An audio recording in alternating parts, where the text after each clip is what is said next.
Hey, what's up? It's Cute What If? This side. Today we will be seeing what if Deku found her soulmate. Before we move ahead with the FIC, leave a like and subscribe to the channel for future what ifs like this. Soul marks existed long before quirks did, but there was still far less knowledge about the marks than there was about quirks. Soul marks prior to actually meeting your soulmate were almost always too vague to be very telling. After meeting your soulmate, the mark could take on detail, or it might grow or even move across your skin. Even then, the meaning behind a person's mark was sometimes hard to tell. Some people had marks that represented their soulmate's quirks, others that represented their personalities, or the way they felt about their soulmate, while still others represented the bond they shared or an aspect of their soulmate's personality. It was entirely inconsistent in Izuku's opinion. Nonetheless, she loved her soul marks. Some other students had speculated the pale matching orange and blue stripes on each wrist were because she had two soulmates, though it was rare to have more than one. Izuku had looked into it, but found that typically those with two wholly separate soulmates did not have marks that matched each other the way hers did. One fine orange stripe and an identical blue striped on her opposite wrist. No, she had one soulmate. She told Kaken she was sure they were both for just one person, but he'd only scoffed and said she couldn't possibly know because she was just a Deku, and what did she know? She asked about his mark and he'd shrugged and said it was on his back, but never told her anything beyond its placement. Once she and everyone else in her class found out she was quirkless, her peers turned cruel. They pitted whoever had to be the soulmate of poor, quirkless Deku.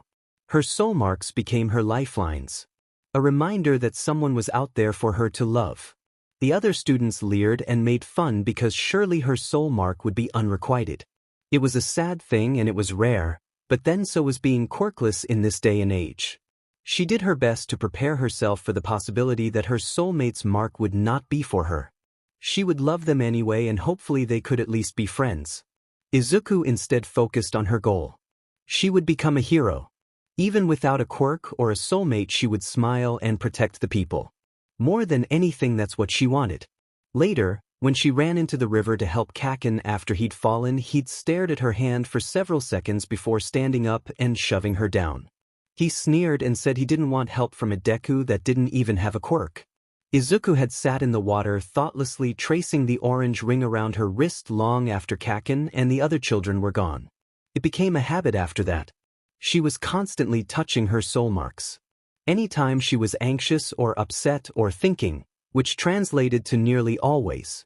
She felt like there was a steady, determined strength behind her marks, and she drew on it to calm and reassure herself. She would prove them all wrong. She could be strong. She could be a hero. That stubborn and defiant thought lived on for years and fueled her to further study heroes, not just All Might, though he would remain her favorite. She filled notebooks with observations, plans, costume designs.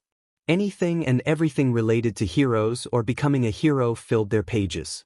There was a lot about different quirks, and occasionally she would jot down if a hero's soul mark was public knowledge. There weren't many. For protection, most heroes covered their soul marks with their costumes or wore skin patches to cover them up. Others lied entirely in order to misdirect. She sometimes idly wondered if that was why Kaken had stubbornly never shared his mark with anyone. Practice for the future when he was the #1 hero? Not that a random smudge on his back would actually tell anyone anything. It wouldn't be a concern until it activated when he met his soulmate. Regardless, she was probably overthinking it. Izuku was still scribbling out the plethora of things she picked up from the hero battle she managed to witness that morning as the teacher walked into their classroom. Since your third years, it's important to start thinking seriously about your futures. I've got forms to fill out, but that said, you're all planning to go the hero course, right? He gave a defeated smile as the class erupted in a chorus of agreements, each student proudly displaying their quirk. But don't lump me in with these extras. Izuku immediately snapped to attention at the strong voice that rang out over the chaos. The other students responded with angry shouts, offended by his arrogant and standoffish attitude. Izuku just slunk into her chair, trying to disappear. Kaken kept going, seemingly spurred on by their classmates. Just shut up, you demon losers. If I remember, you're aiming for UA, right?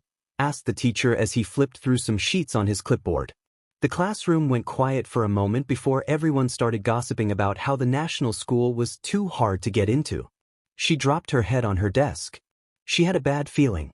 That kind of thinking is why you're all just extras. Katsuki Bakugo jumped easily onto his desk as if to emphasize that he was above everyone else. I aced the mock test. I'm the only one from this shithole that could possibly make it into UA. I'll surpass All Might himself and become the top hero. Midoriya, you wanted to go to UA, too, right? The teacher drawled. She froze. The entire class was glaring at her before they collectively burst into laughter. Midoriya? No way. You can't become a hero by studying hard. She opened her mouth to argue only to fall back at the sudden impact of Katsuki's fist on her desk, causing the poor piece of furniture to burst into flames. Hey, shitty Deku. You don't even have a quirk, but you're trying to compete on my level. He looked manic. No, Kaken. I'm not trying to compete or anything. She crawled backwards to get away from the angry boy, waving her arms frantically. It's been my dream since we were little and I won't know unless I try. She'd hit the wall. No way out. Unless you try, my butt. You taking the test for fun or something? You're quirkless, what are you supposed to do? The teacher re-established order after that, but Izuku didn't look up from the burnt wood of her desk the rest of the day. She traced the lines on her wrists as she tuned out the voices around her. It wasn't until the end of the day, as students filtered out of the room, that she peeled her eyes up and tugged her sleeves down. She took a deep breath as she packed up her things. She reached to put her heroics notebook away. It was snatched up by Kaken. I'm not done talking, Deku. She shifted uncomfortable under his glare. His posse came up behind him and asked what he was holding. Kaken lifted it lazily to their eye levels, not taking his eyes off of Izuku. Hero analysis for the future? Seriously? They laughed hysterically. She didn't think it was that funny. Give it back, she said, standing and reaching out to pluck it out of Kaken's grip. He lifted the notebook out of reach and slapped the cover, causing it to explode. That's mean. She started to argue only for the boy to carelessly toss the charred notebook out the open window behind him. Izuku stared listlessly at where her notebook had disappeared. I'm going to have the title of being the only student from this shitty junior high to make it into you, got it? He asked, slapping his hand down hard on her shoulder, making smoke wise from her burnt uniform. So don't apply to UA, FING nerd. He turned to walk away, his friends making snide remarks about how weak and pathetic she was. If you really want to be a hero, here's an idea. Believe you'll be born with a quirk in your next life and take a swan dive off the roof. Izuku whipped around, mouth open with a retort only to meet angry red eyes. Katsuki flared his quirk threateningly and she went still. There was nothing she could say. She would just have to prove them wrong. She went outside to fish her notes out of the pond, muttering about how Kaken shouldn't recklessly go around telling people to kill themselves and how her dreams were being turned to fish food as she found the koi nibbling on the burnt edges of her booklet. Author's notes, SoulmateAU with Fem. Deku, I'm garbage, but whoa, this is my first fanfic. Honestly, I'm a bit disappointed that I'm not putting more effort into this, but hey, maybe I'll rewrite some of this later. The next chapter is already written, but I'm gonna wait and see what happens. No idea how this works. The next chapter will probably just cover Izuku meeting All Might, and maybe I'll add the Sludge incident. His day had been going so nicely, he'd found some great sale items and was leaving the store with his groceries when a slime villain ran, or slid, across the street, apparently having just robbed another store if the murmuring crowd was right. Naturally, he pushed himself into hero mode, announcing his presence to the awed crowd before he gave chase. It should have been easy. Things these days, he thought, were seldom as easy as they ought to be though. The villain escaped into the sewers and it wasn't exactly easy to navigate the dank tunnels of the city. Since he was All Might, top hero and symbol of peace, the maze of tunnels only managed to delay him a bit as he jumped up after the slimy villain back into daylight. Have no fear. His gut clenched at the sight he was met with. There was a yellow backpack tossed to the side, contents spilled, an open notebook thrown to the wayside, and in the middle of the tunnel the heinous thing had wrapped itself around a girl. There were tears in her eyes as she clawed helplessly at the fluid body of the monster. Putrid green tendrils wrapped around her arms and legs, constricting her movement as the monster tried to force its way into her mouth, strangling her. The sludge turned to him, eyes widening in alarm. "You are safe. Because I am here," his voice boomed. The sludge threw out some of its tendrils to attack, but he easily dodged and brought his arm back, forming a fist, Texas smash. The sludge burst apart, releasing the girl as she fell, now unconscious, to the ground. He carefully collected the scattered and gooey pieces of the monster and begrudgingly poured out his soda in order to contain the sludge monster in the bottles. Finally, he turned his attention to the girl. Her uniform certainly worse for wear, but she looked unhurt outside of some scrapes and bruises from falling. Maybe he should have caught her. Whoops. Her round face was covered with a smattering of freckles across her cheeks, and she had an unruly mass of green curls sticking out haphazardly around her. She was small and young, definitely a middle schooler. His gaze trailed off to her things, and he quickly tossed everything back in her bag before reaching for the notebook. Curious. The booklet was rather badly scorched. He flipped through the pages and felt his chest go warm and gooey. Every page was full to bursting with notes on heroes and heroics, and lots of notes about him, too. She was clearly a fan. He picked up a pen and found 2 blank pages to fill with his signature. He walked back to his fangirl, knelt down, and patted her face eagerly, coaxing her to wake up. He had to make sure she was okay, and his time limit was quickly approaching. "Hey! Wake up!" Her eyelids fluttered open, unfocused emerald eyes squinting against the bright sunlight. He stopped patting her cheek and held his hand up in greeting. "Thought we lost you there." Her eyes immediately and rather comically popped out of her head as she took in the sight of him. He stood up, amused as her face went red and she screamed, frantically backing out of his space. "Sorry about back there. I didn't mean to get you caught up in my work. Usually I'm more careful about keeping civilians safe, but the sewer system here is really confusing." It was a lame excuse, and he felt a little lame saying it. Looking back at the girl, she was clearly only half listening at best, still in a state of shock at being in his presence. "Anyway, I've captured the evildoer." He held out the sludge-filled soda bottles proudly. She seemed to snap to attention suddenly, blurting out, "I've got to get an autograph. I've got a pen around here somewhere, I know it." She searched her uniform frantically and raced over to her notebook. Opening it up, she shouted, "Oh my God! He already signed it." She spun around bowing and started rambling animatedly about it being a family heirloom. He quirked an eyebrow at her antics but was relieved that she was so energetic. It meant she was okay. He tossed her a thumbs up. "Well, I've got to get this guy to the police, so stay out of trouble. I'll see you around." He turned and bent down to jump away. You're leaving already?" Something in her voice sounded pained. He brushed it aside. He was running out of time. "Pro heroes are constantly battling time as well as enemies," he proclaimed. "Now stand back, I'm taking off." And just like that he was in the sky, leaving his odd fangirl behind.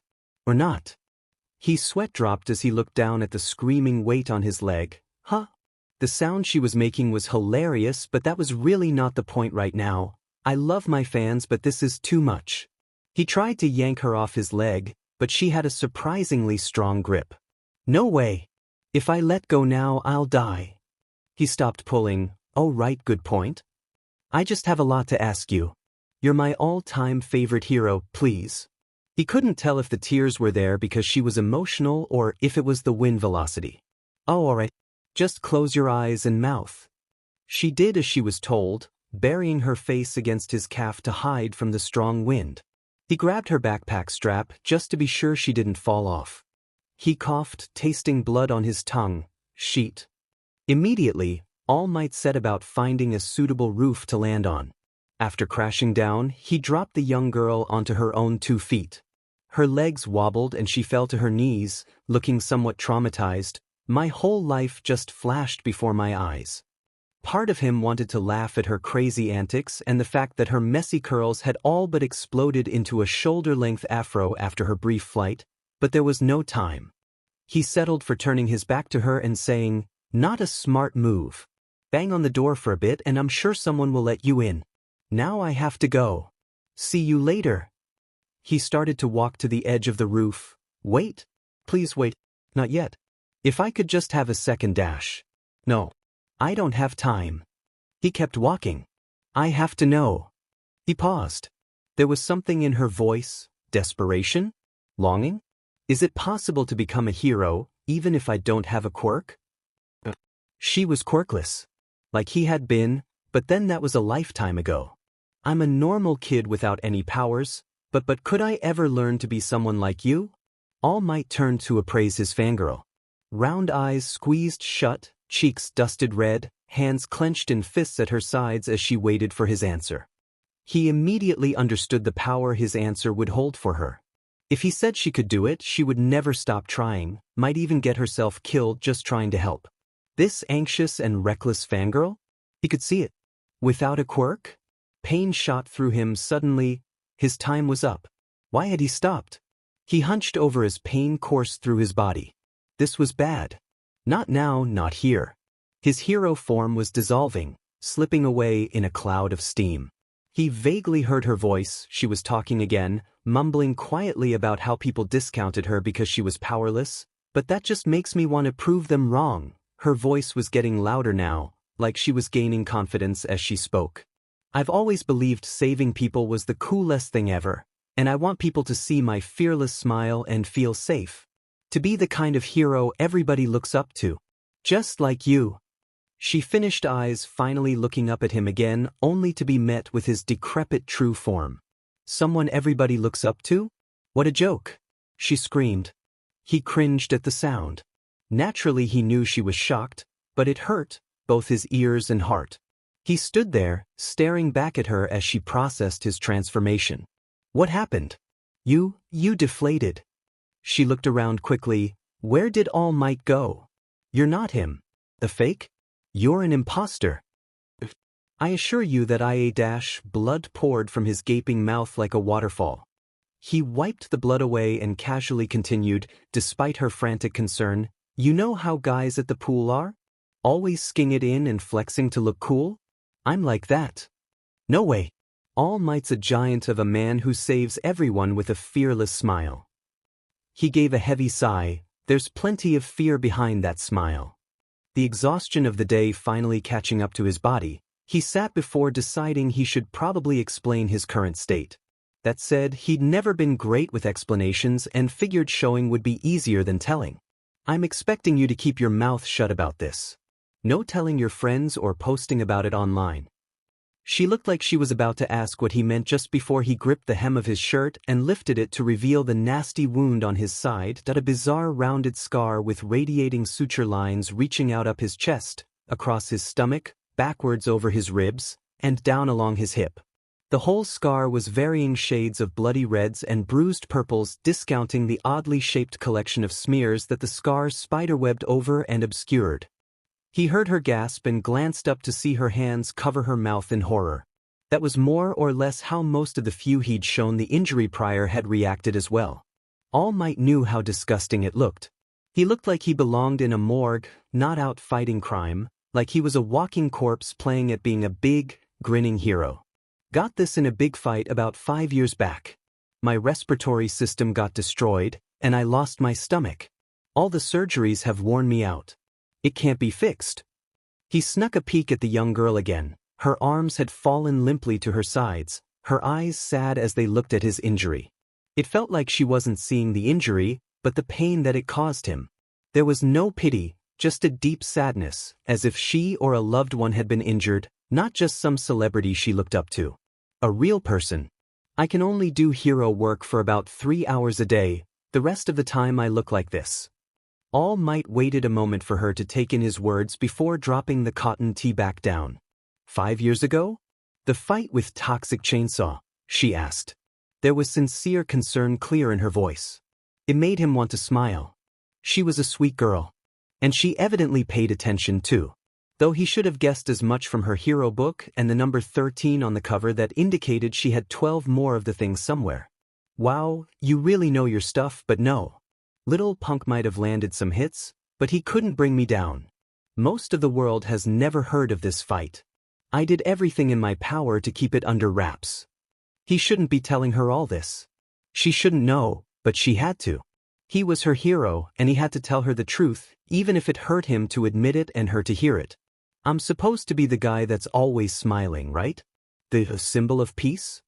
People have to think that I'm never afraid. He looked down at his empty palm before balling it into a fist, but honestly I smile to hide the pain inside. Just a brave face I put on when the pressure is high. This job isn't easy. Pro heroes always have to risk their lives. He saw her tense and braced himself as he got to the point of this whole display. Some villains simply cannot be beaten without powers. So can you be a hero? Not without a quirk. If he thought she had looked shocked or horrified seeing his scar, it was nothing compared to the look on her face now. She was trembling, but he could see her slowly force a broken smile. I see, she said to the ground. He almost felt bad. Almost.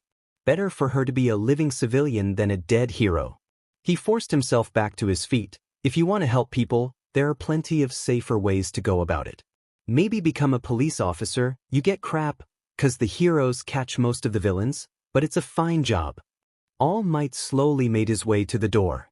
He was doing the right thing, but it was hard to look at her face when she wore her feelings so openly like that, and he knew exactly what the impact of his words were.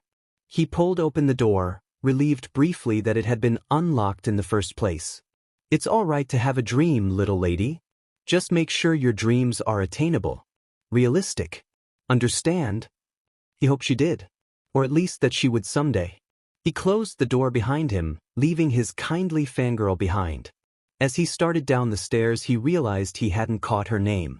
He coughed into his fist and reached for the sludge monster trapped in its plastic prison. Now let's get you to the station. He froze at his empty pockets, turning them inside out. Just as he started to look around, an explosion sounded several blocks away. Oh no. All Might had said to give up on being a hero. He told her it was impossible to be a hero without a quirk. Impossible. She was quirkless. She could never be a hero. It was futile. Had she just been ignoring the truth up until now? She was so stupid. She'd always been weak. Even before finding out she didn't have a quirk, always having to be protected by Kaken as children, then always being bullied by Kaken as they grew up. He was the strong one. Not her. Never her. She was the weak one. She was the damsel in distress. The thought made her bitter. And what about you? Which do you want to be? The hero or the damsel? Izuku's chest felt unbearably tight. Her fingers unconsciously reached to touch one of the faint lines across her wrists, but an explosion from across the street pulled her attention. Is the fight from earlier still going on? She asked out loud. She shook her head slowly. It didn't matter anymore.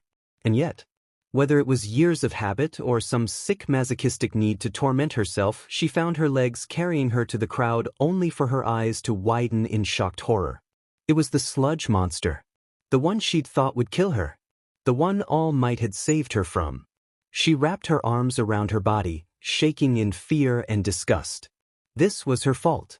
Someone was suffering, and it was because she had selfishly grabbed onto All Might just to try and reaffirm her own silly, childish, useless dream. Izuku stood there for several long moments. What was wrong with her? How could she have deluded herself for so long? She couldn't run away, though. This was her fault, so she had to stay. She had to face the consequences of her actions, even if there was nothing she could do to change them. When she finally brought herself to look up, green eyes met red, and then her feet were moving. She could see him so clearly even from the sidelines.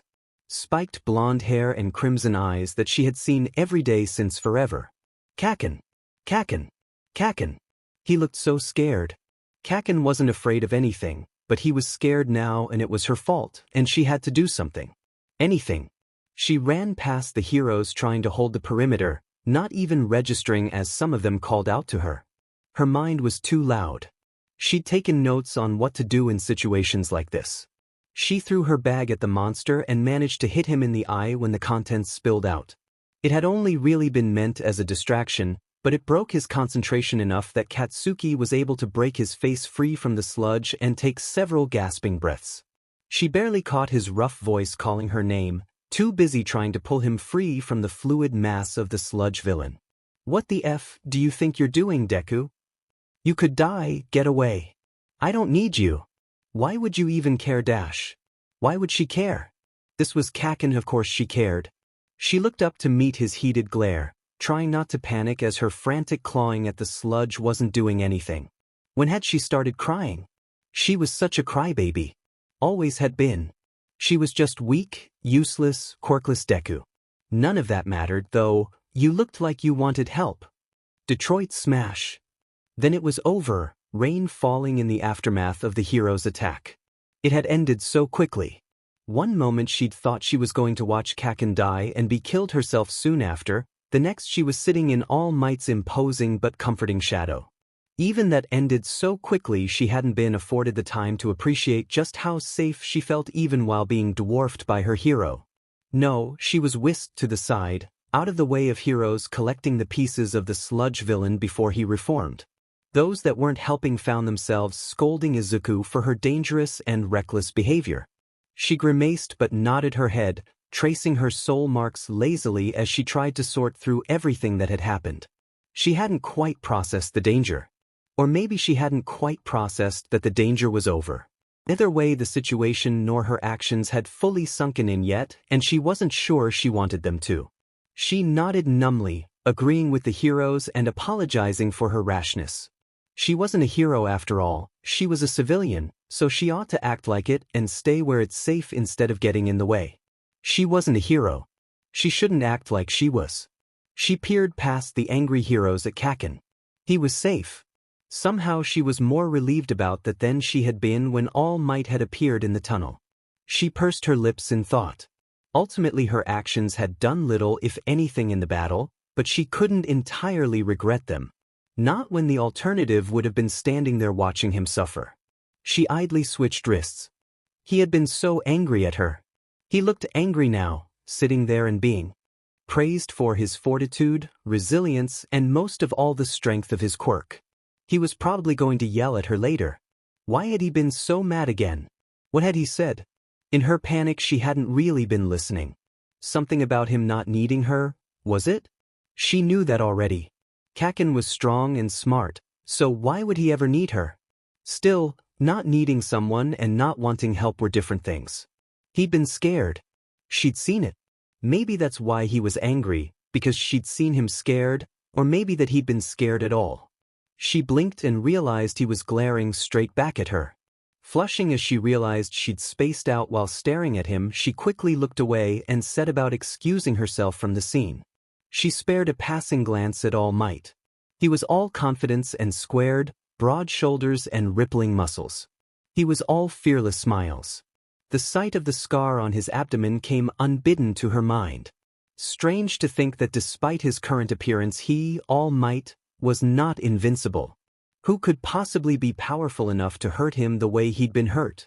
The thought made a shiver run up her spine. She hoped she never met them. That no one did. Izuku thought of the lanky scarecrow of a man she'd met earlier and smiled. By All Might, thanks for saving me. The walk home was slow, meandering at best as Izuku tried to sort out her thoughts. Deku! Izuku jumped at the voice. Kaken was definitely mad, as predicted. She turned slowly, not in the mood to fight with him. The blonde boy was sticking an accusatory finger at her from where he stood several feet away. I never asked for your help, and I sure as hell didn't need it. You got that? You didn't help me by throwing yourself into that shitstorm. I was doing fine without your quirkless but. You can't do anything at all, so don't go trying to act like tough shit. Don't think this means I owe you. Don't look down on me. I don't need you. He practically snarled out the last sentence and she flinched back at the openly displayed aggression. She took a deep breath and pulled her lips into a practiced smile. She was glad he was okay, that he was still her classic Kaken. Bitter and oppressive as he may be, it still somehow put her at ease to see him acting like his usual self. It made it seem like maybe things hadn't changed so much after all in her life. Kaken turned sharply and started stomping off grumpily. She laughed at the sight of him grumbling and dragging his feet as he made his way down the street. Yes, Kaken was still Kaken and she was still Deku. Those things would never change, and there was a strange comfort in that. Her smile faltered as she watched him go. His words were sinking in now. He was right. All she'd done was put herself in danger and make real heroes like All Might rescue her. How could she be so audacious as to want to help people as a hero when she only ever got in the way? Geez, she felt like shit. Izuku had too much to think about. What to do with her future for starters. Helping people was a must, of course, but "I am here," came the booming voice of All Might, sliding dramatically into her path and making her jump. All Might? But you were just surrounded by reporters. He laughed heartily at her question. Getting away from them was a piece of cake. Why? Because I am All Might, he spewed blood, reverting to his true form in a poof. Izuku did the first thing she could think of, which was to scream. It felt like she'd been doing a lot of that today. Quickly getting herself together, she eyed All Might. He was slouched over as he casually wiped to blood from his pointy chin with his forearm. He looked so fragile, hardly more than skin and bones, but somehow he still seemed to radiate a sense of comfort and security. Even looking as weak as he did, his expression wary instead of fearless, there was an intensity about him that seemed to say he was strong. It's the eyes, she realized. His eyes were bright and piercing and mesmerizing. Young girl, I came with an apology, a correction, and a suggestion. She blinked at him, confused, but he simply continued, seemingly indifferent to her questioning gaze. If you hadn't been there and told me about your life, I would have been some guy in a suit that was all talk. Thank you. She was definitely staring at him now. Her lips pulled into a thin line as she slowly tried to word her response. That's not. It was my fault. Besides, I only wound up being in your way, and I said all of those things even though I'm quirkless, she trailed off. His gaze impossibly seemed to intensify as he looked at her, and Izuku had to actively battle the urge to fidget or touch her soul marks. Instead, she did her best to meet his piercing blue eyes. Exactly. It's because none other than the meek and quirkless you was there that I was able to take action. Her round eyes widened, the knot in her chest from before coming undone with his words. The best heroes have stories about them from when they were students, and most have the same thing in common. Their bodies took action before they could think. Kaken's wide eyes and helpless expression flashed through her mind, the memory of her legs moving before she realized what was happening. Even though there was nothing she could have done, she had, without hesitation, tried to help him. That was what happened to you too, wasn't it? Izuku thought of how her mother had cried and apologized after they found out she was quirkless. She clenched her fist against her heart, doubling over as she fought and lost the battle to keep her tears at bay. Falling to her knees, Izuku nodded and choked out an emotional, "Yeah. You can become a hero. Hey. It's real comfy up on top of this fridge. How are you doing way down there?" All Might teased. Izuku flopped forward, exhausted from the effort of trying to move the fridge, let alone the added weight of his hero form. It was only the second day of training and her physical limits were becoming glaringly obvious. They were on a time limit. The UA entrance exam wasn't all that far away, just a few months. It would be close. You know, lots of people move these all the time, even without super strength. Those guys are big burly men. And with you on top, it's gotta be an extra 600 pounds. Izuku shot back from where she had collapsed on the sand. Oh please, I've lost weight. I'm only 550 these days. Besides, lots of villains are big, burly men. You need to be stronger than them. That's what your quirk was for. I thought, she argued. Police, look at yourself. All Might snapped pictures of her huddled form laying on the beach as he laughed. You aren't ready for my power. I thought I was worthy? Her expressions alone made her company worth keeping if you were to ask him. Then, as if to emphasize her distress, her hair tie snapped and her unruly green curls overtook her features. His successor really was a constant source of entertainment for him. All Might could only laugh harder as she tried to rein in the wild hair and whined at him. I'm talking about your weak body. My quirk is a lot to handle. The combined physical strength of everyone that has ever used it is a hurricane of pure force. An unprepared body like yours wouldn't be able to properly receive it. Your arms and legs would pop off if you tried to. Izuku screamed, releasing her hair and letting it fluff out again around her face before calming down enough to consider his words. So this is like some super mega intense gym workout and you're my trainer? You got it. All Might shot her a thumbs up, but that's not all. I did some research and this part of the beach apparently used to be beautiful, but it's been a mess for several years now due to littering and neglect. Yeah, the ocean's current deposits trash here regularly, so people take advantage to dump their garbage here. Now all the locals just avoid this place. She answered, looking around at the junkyard they stood in, considering what it might look like as a clean beach. All Might nodded. Izuku seemed to be knowledgeable on several subjects outside of heroics he was discovering. She was like a walking encyclopedia. It was convenient if not a bit unsettling at times. Heroes these days are all about showing off and catching flashy villains. It used to be service was what mattered. Back then being a hero was about helping the community even if it was sort of lame. All Might flattened the fridge she had been struggling to pull along as he spoke. With the appliance flattened, the brilliant setting sun was revealed on the edge of the water behind him. You're going to restore the coastline for this entire section of the beach. That is your first step towards being a hero. He watched as his pupil stared at the brilliant sight in front of her. Then she stumbled as she turned around to take in the mountains of trash behind her. All this? There's so much though. Well, that's what this is for. All Might pulled out a stack of papers. My aim to pass American Dream Plan. Follow this and you should be able to clean up the beach just in time for the UA entrance exam. I detailed every aspect of your life while was at it. He'd spent all night working on it, crunching numbers. Needless to say, All Might was rather proud of it. If I'm being honest, this'll be super hard. Think you're up for it? Izuku flipped through page after page of the grueling schedule. Yeah. I have to work harder than anyone else to get in, so what choice do I have, right? Her eyes were shining despite the quiver in her voice. He nodded. That was one way to look at it. These next 10 months were going to be hell for poor Izuku. Days and weeks passed and the two found a routine of sorts. Shortly after a week, Izuku started bringing snacks, healthy but delicious things she made with All Might's carefully planned diet kept in mind. Izuku would work out for several hours before they would take a break to munch on her homemade treats. Then it was back to work. A little over 2 weeks and she started bringing things specifically for him. Best of all was the tea. It's delicious. What did you say it was again? He asked, sipping from the All Might thermos she had packed for him. It's just orange tea with mint leaves mixed in. Nothing fancy, she flushed as she spoke. I can bring you some herbal mixes if you'd like. Something easy to digest. All Might brightened considerably at the idea. I would love that. It quickly became apparent that Izuku was most at home in the kitchen.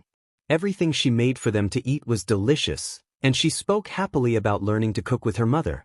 All Might was admittedly chic when it came to cooking or taking care of himself at all, really.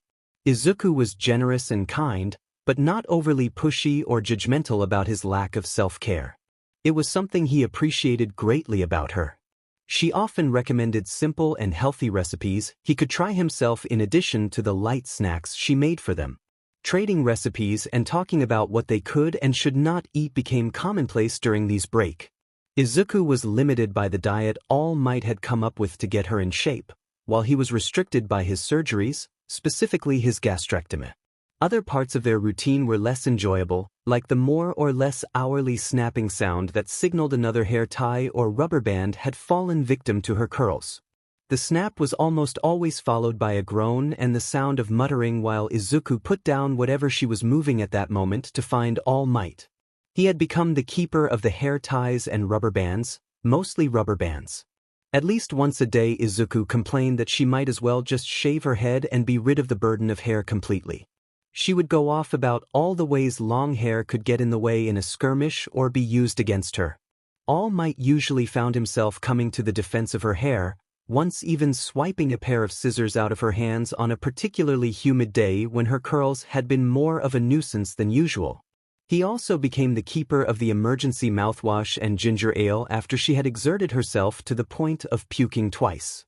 Before tests, All Might would trade in his usual variation of teasing and inspirational words to drilling her during her workouts with flashcards. Ultimately, while All Might found he had his favorite parts of the routine in addition to his least favorites, there wasn't really one part of it he disliked outright. Any time spent with his student was either exceptionally productive, filling him with a sense of pride, or genuinely fun and enjoyable. Even when Izuku pushed herself too hard or complained a little more than he thought was necessary, her company was more than worth it. He found he sincerely looked forward to spending time with her each day, even with the deadline looming in the distance. All Might didn't know how he got himself into this. Was this some sort of punishment for something he'd done? Divine retribution? He stood awkwardly in the middle of the sports store, blinking around in confusion. They were about halfway through their 10-month regiment. Izuku had been exhausted and sore, both things he had expected. The diet he prescribed had been designed to combat the physical stress of her training, and he'd made sure she stretched before and after each day of work. That was not the problem. The problem was that her back hurt. All Might couldn't quite seem to understand why her back of all things hurt. At least not why it seemed to be bothering her more than any of the rest of her body. He had told her as much only for the girl to turn a vivid and wholly worrisome shade of red. She had stuttered and flailed for a full minute before running away to move trash on the side of the beach farthest from him.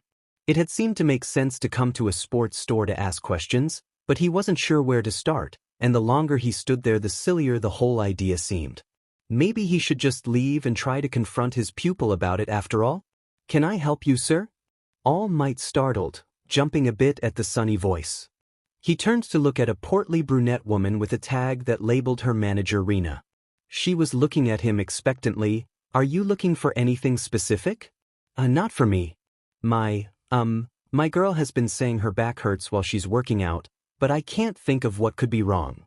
She seems too embarrassed to talk to me, so, sorry, this is weird, isn't it?"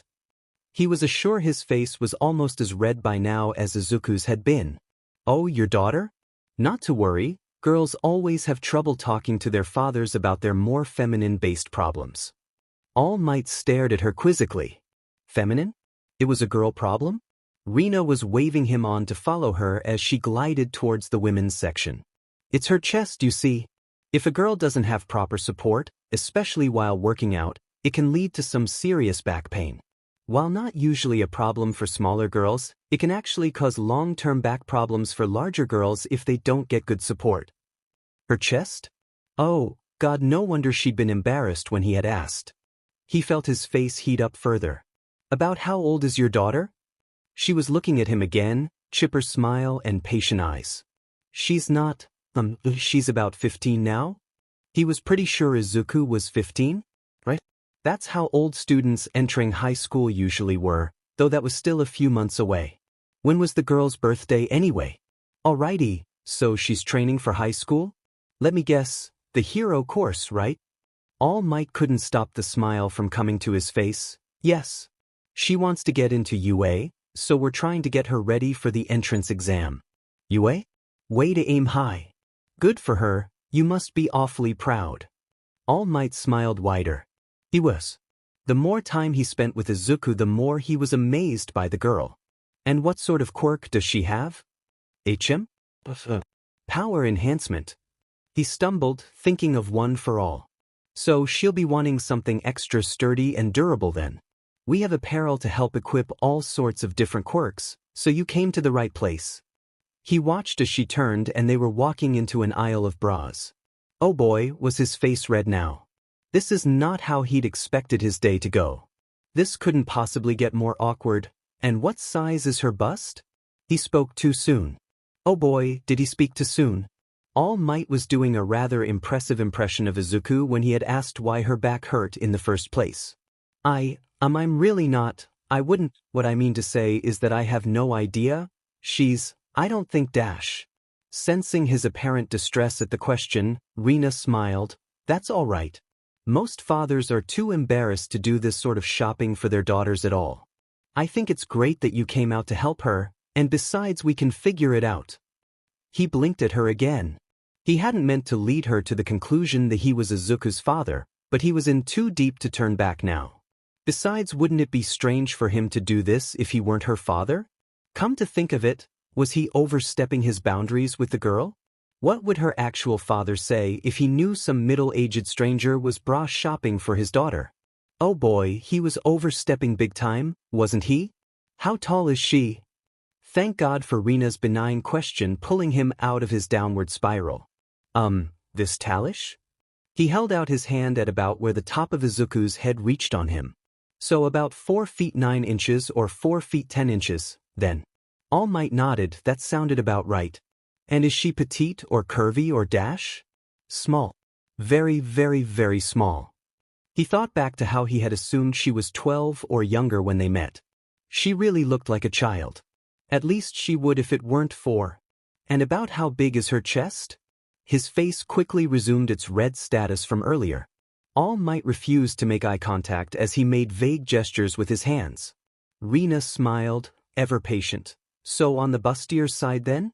She turned and rifled around a rack to her side for a bit before pulling out a few differently colored. Were those crop tops?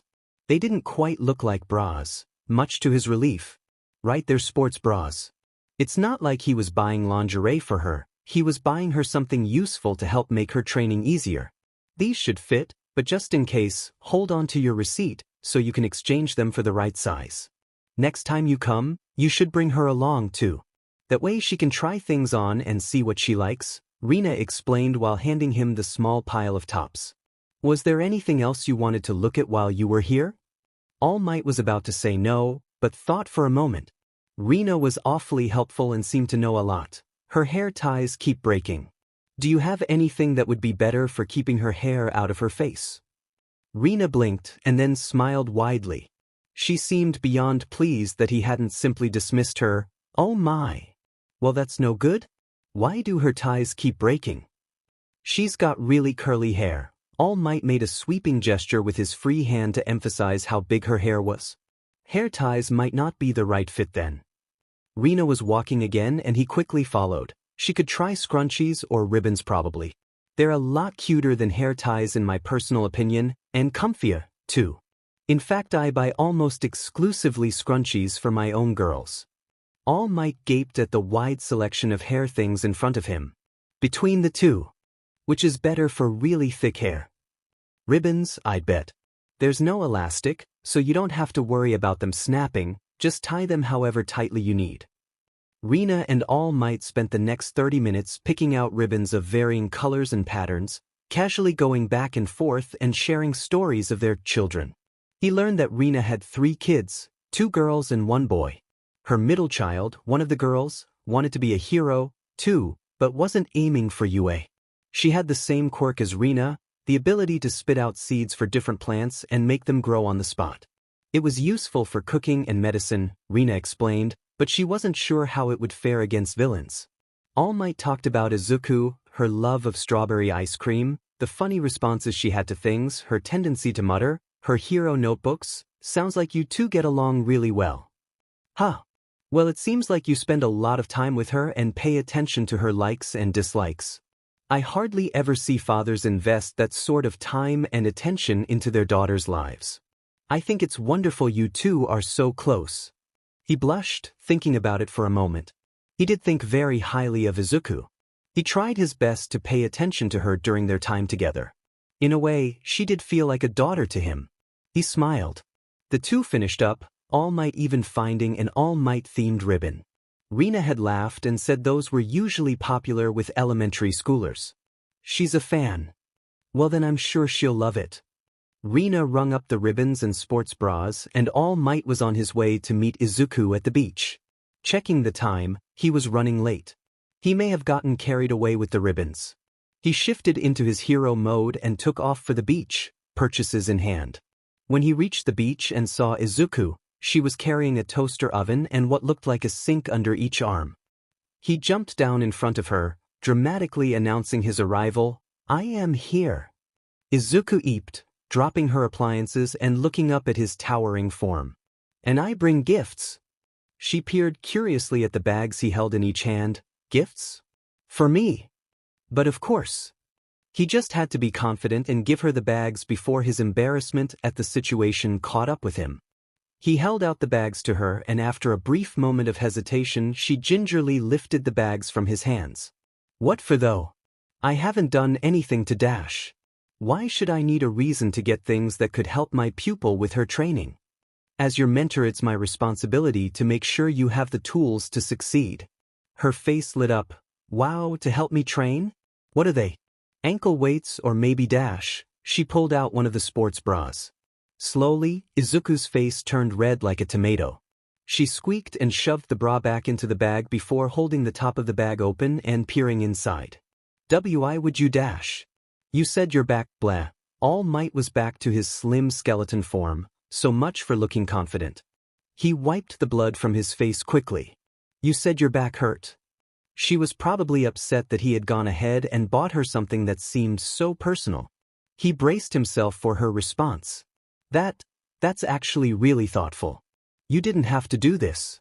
Her cheeks were still pink, but she had a small smile. I wanted to. I mean, I didn't realize exactly what I was getting myself into, but it turned out all right. Honestly, as if Izuku would ever be anything but pleased with a gift from her hero, much less angry. They'd gotten past the hero worship, but she was still a fangirl after all. Are they the right size? The lady at the store picked them, he said, scratching the back of his head. Izuku reached into the bag, checking the label. Looks like it. These are so nice. She had pulled out the same bra from before and was seemingly admiring the colorful pattern. Is the other bag the same? She asked, looking past the brightly colored cloth at All Might. No, it's got other stuff I thought might help. I picked out a lot of them myself. He was getting weirdly excited now. If she liked the bras Rina had picked, then she would love the ribbons he'd chosen himself, right? Izuku perked up immediately at hearing that he had chosen the other bag's contents for her himself, and she eagerly reached for it. They're ribbons? For your hair. The ties kept snapping, and I don't imagine the rubber bands are very comfortable. I love them.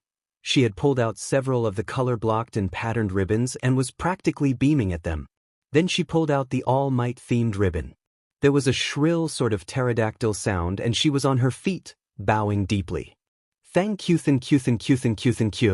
I love it. I love it so much I'll treasure it forever. He smiled, waving his hands in front of him. That's not necessary. I'm just glad you like it. Can you help me put one of these on? She asked, holding out some of the ribbons. Of course. Izuku's hair was a villain in itself, he was certain. The next 20 minutes were spent warring her hair into not just one but several ribbons, resulting in an almost braided look. After that, it was back to training, Izuku's bags carefully set aside so that they wouldn't get mixed up in the trash. Izuku didn't stop smiling the rest of the day. It was after 6 months of training together that All Might found himself not listening to his students muttering about the pros and cons of capes in hero costumes that he blurted out, "Why do you that?" He was the king of tact. Do what? That. All Might nodded his head toward where her index finger was still touching the thin blue line on her right wrist. She looked down and stared at her wrist for several moments before he prompted, "You trace those whenever you're rambling." I guess I do, yeah, she admonished. She was quiet, but that was so unlike how she usually was and so unlike most teenage girls when it came to the topic of soul marks. They're your soul marks, right? Yeah. Izuku had gone silent, and it was not a comfortable silence between them. He shifted and racked his brain for something to say. You like them? Your marks? I guess so. They're just lines right now. Who knows what they'll look like when they activate? That's a good point. He pondered over his own blotchy color patch. It would never be beautiful, not under all that scar tissue and stitching. Do you like yours? Hard to say, since I'm in the same boat as you. He laughed.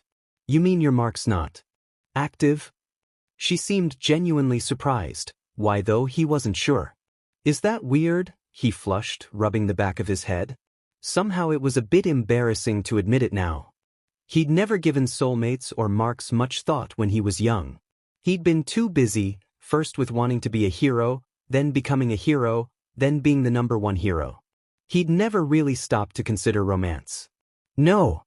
She waved her arms wildly. It's not weird. Lots of people's marks never activate, or if they do, they can't figure out who their soulmate is anyway. After all, the activation requirements vary from person to person, Some people only need to see their soulmate's face and others have to hear their names or say their names out loud and other people have to physically touch each other. She was rambling again but he smiled. He half listened while nibbling on his treat as she went. Lots of people don't believe in the mark system anyway and just get married or date because they like each other, too. My parents weren't soulmates, but they started dating and got married and had me anyway because they loved each other. What? It was rare that a couple, especially a married couple with children, weren't soulmates. Statistically, at least half of such couples wound up being broken homes. He looked at Izuku carefully. He'd never imagined she could come from anywhere but a happy home. Though come to think of it, he'd never asked about her home life and she'd only ever talked about her mother. My parents, they weren't soulmates. Probably not. My mom's mark activated during a natural disaster when she was helping people out of the rubble, so she has no idea who it was for. Flowers are hard to attach to people unless you know them personally. My dad's mark was on his hand, but it got covered up by a burn from an incident with his quirk when he was young. They met each other during the disaster, but they always sort of figured that they probably weren't soulmates. It didn't matter to them, you know? They loved each other and that's what mattered. She looked sincere. It didn't matter. Not to her at least. Most kids whose parents weren't destined felt like they were accidents even when they weren't. Like somehow their parents not being meant to be translated to their existence not being meant to be. It was all silly in All Might's mind. Believing in fate and destiny was fine, but saying it completely controlled your life and who you were seemed ludicrous to him. He was never meant to be a hero, nor was Izuku. He was a hero because he worked for it, just as Izuku was. That's a good way to think of it. Love is what matters most in relationships, not marks. Though come to think of it, you've never told me about your father? She visibly stiffened and he immediately regretted voicing his question. I don't remember much. He went away when I was little, but Mom says he could breathe fire. She wasn't looking at him as she spoke. And went away? That was the most vague phrasing ever. Did he die? Leave her family? Did they divorce? Still, he didn't want to push the subject further when it clearly made her uncomfortable.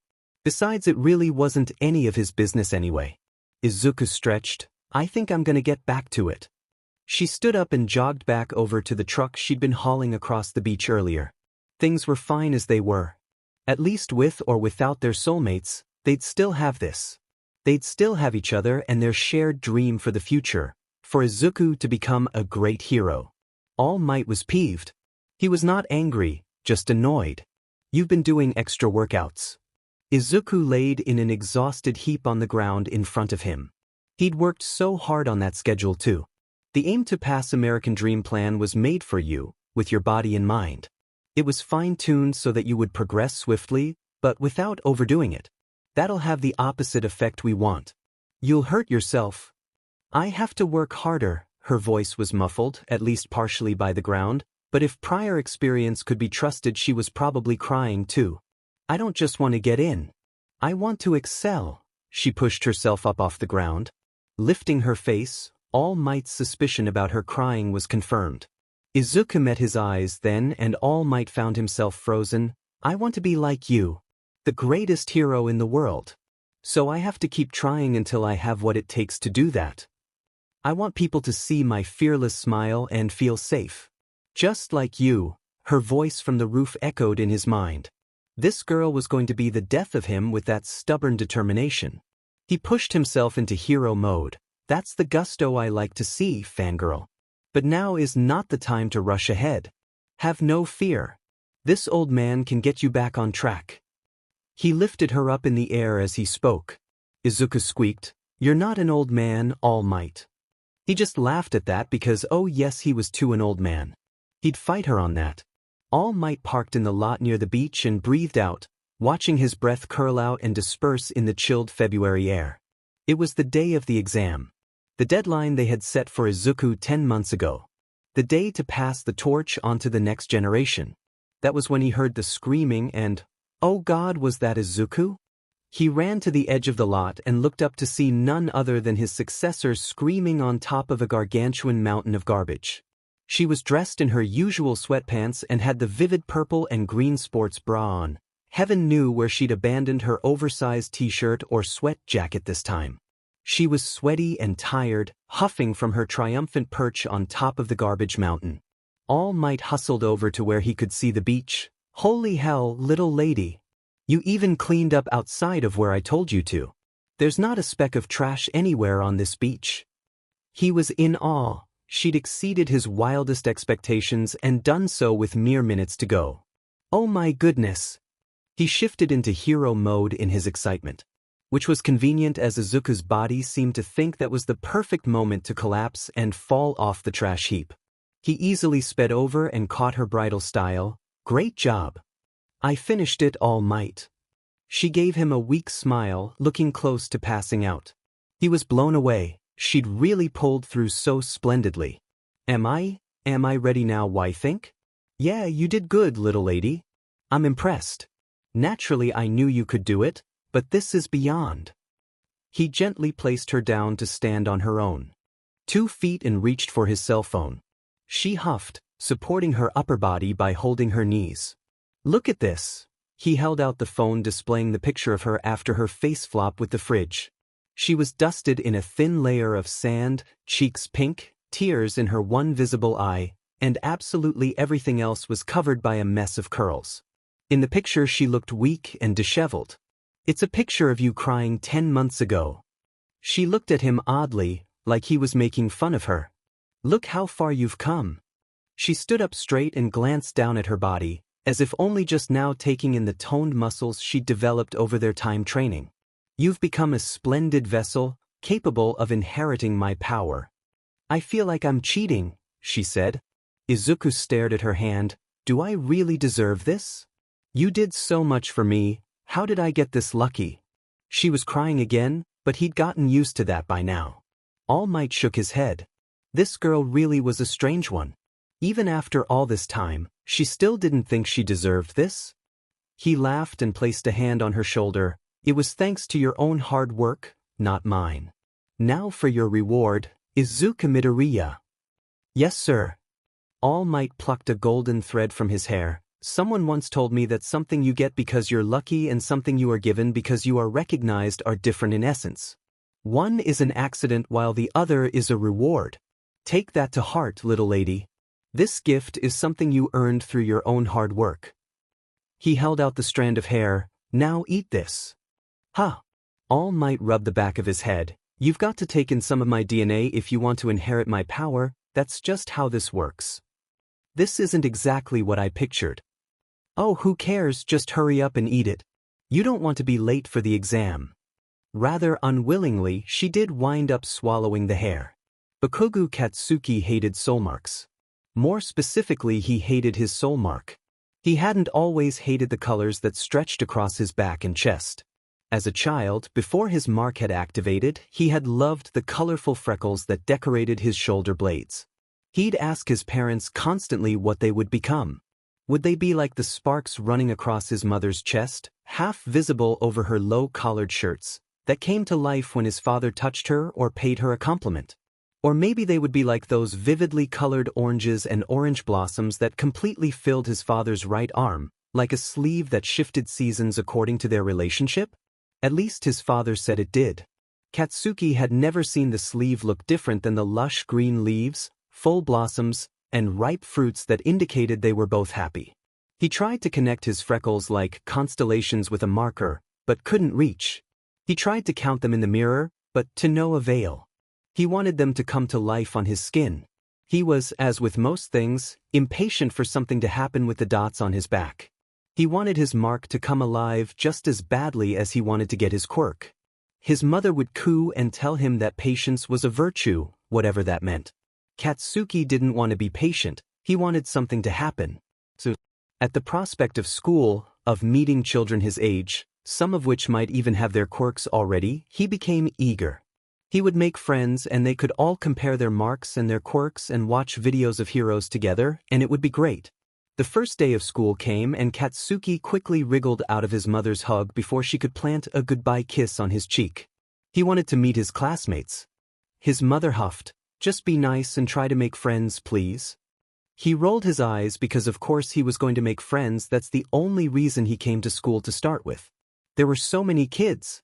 He peered around the large room, from the play kitchen to the slide to the rug with the beanbag chairs. Preschool looked great. Katsuki eagerly set about talking and playing with other kids as parents came and went, leaving behind their children on their ways to work. Things were going fairly well, though he was disappointed none of his peers had quirks or active soulmarks yet. His disappointment vanished completely upon looking at the door as a slim woman hurried in, apologizing for her lateness. The pretty woman wasn't what mattered, though. The little girl tucked behind her, hands balled in the woman's skirts, was what was important. He felt something soft fan out across his back and he grinned, bounding over to her. As the woman, probably her mother, talked to their teacher, Katsuki stared at her openly. She was perfect. Perhaps not what he had imagined for his soulmate, but something about her felt inexplicably right as he took in her appearance. She felt almost familiar, like it was silly to have imagined his soulmate as anyone else. Of course it was her.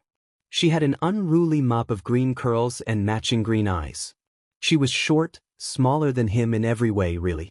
Light skin flushed with her nervousness, obvious in the way she fidgeted and tried to draw her mother's skirts around her like she could hide in them. Immediately Katsuki's favorite thing was the freckles that decorated her cheeks. They matched. He walked up to her. "I'm Katsuki. What's your name?" "I Izuku. Midoriya." There was another fluttery, stretching feeling across his back, as if he needed any more confirmation that he had found his soulmate. She was looking at him apprehensively from the safety of her mother's skirt. That wouldn't do. He reached out, swiping her hand and pulling it easily from the fabric shield. "We're friends from now on. Go it." Not waiting for an answer, he yanked on her hand, dragging her away from the two adults who had stopped their conversation to watch the peculiar interaction. Izuku made an odd squeaking noise, but shuffled after him regardless. He smiled at the sound.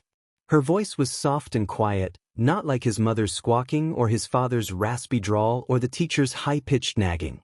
The squeaking sound was cute too, like a small animal. "Kaken, can you not pull so hard? It hurts." He stopped and turned to look at her red face and wide eyes and the way she bit her lip out of nervousness.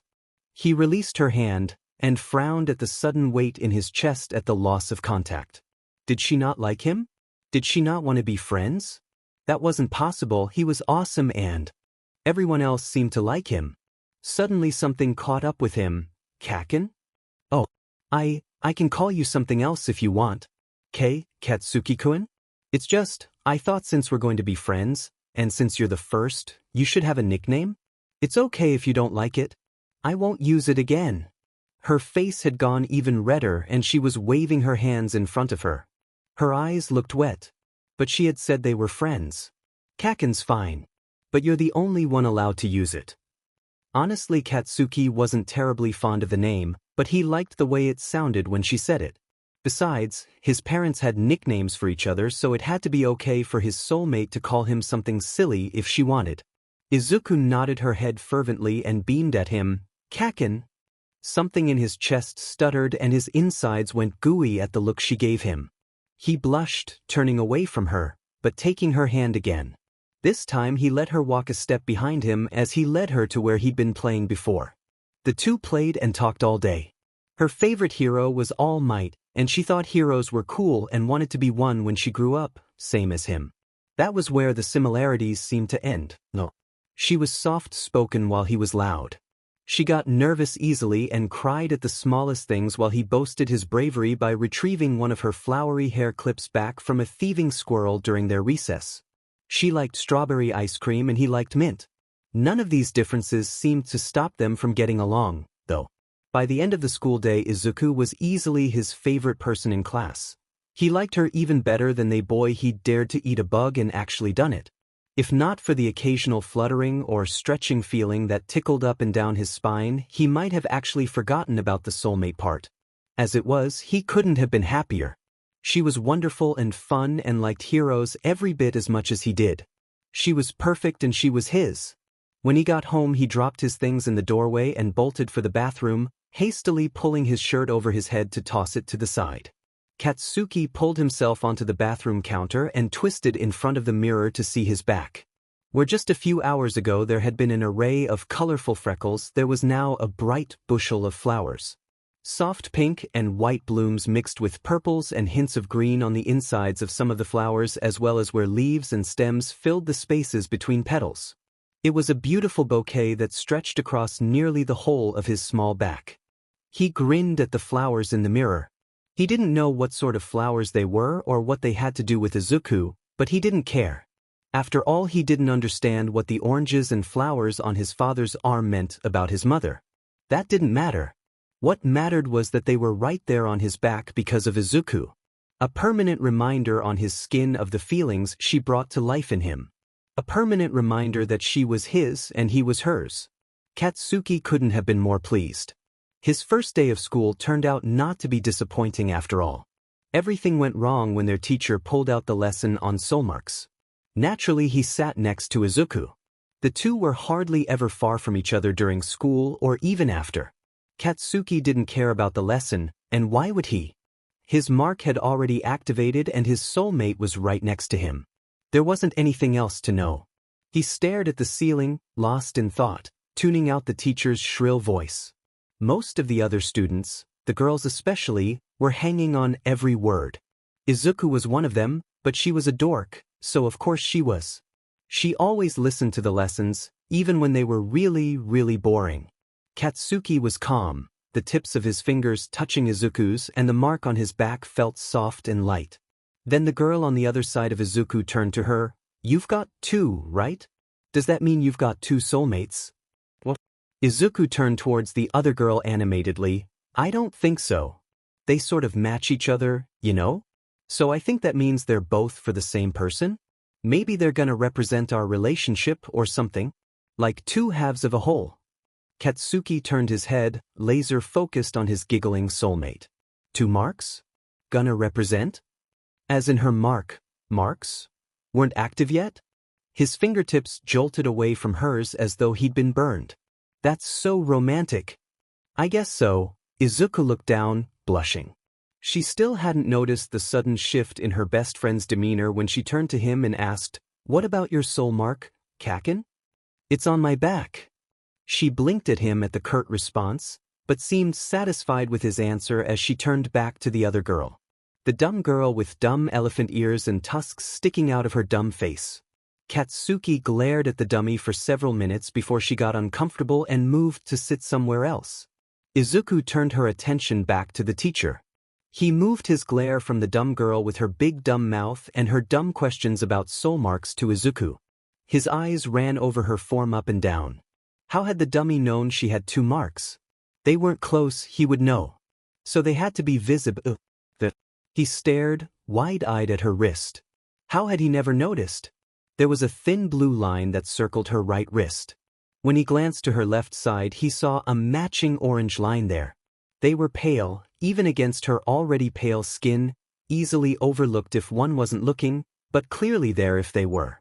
How had he never noticed? Not when they played together or held hands, not when he pulled her up behind him on the jungle gym, not when she scraped her knees and cried the whole 20-minute walk home from the playground even though he'd carried her. How had he not seen? Katsuki glared at the thin lines as if he could will them out of existence. Suddenly the whole world felt terribly wrong. Izuku was his soulmate, but he was not hers. That couldn't be right. Distantly, he heard the shrill squawk of their teacher as she talked about unrequited soul marks. Marks that someone had for a person whose marks were not for them. One-sided. Rare and tragic. His insides felt hot. It was nothing like the pleasant warmth he felt when he let Izuku hold his hand or when she would kiss one of his playground injuries. No, this was hot and it hurt and it burned him the way his quirk burned everything it touched. He refused to accept this. He was great. He deserved to be with his soulmate. He had to be way better than whoever those flimsy-looking stripes were for. He was sure of it.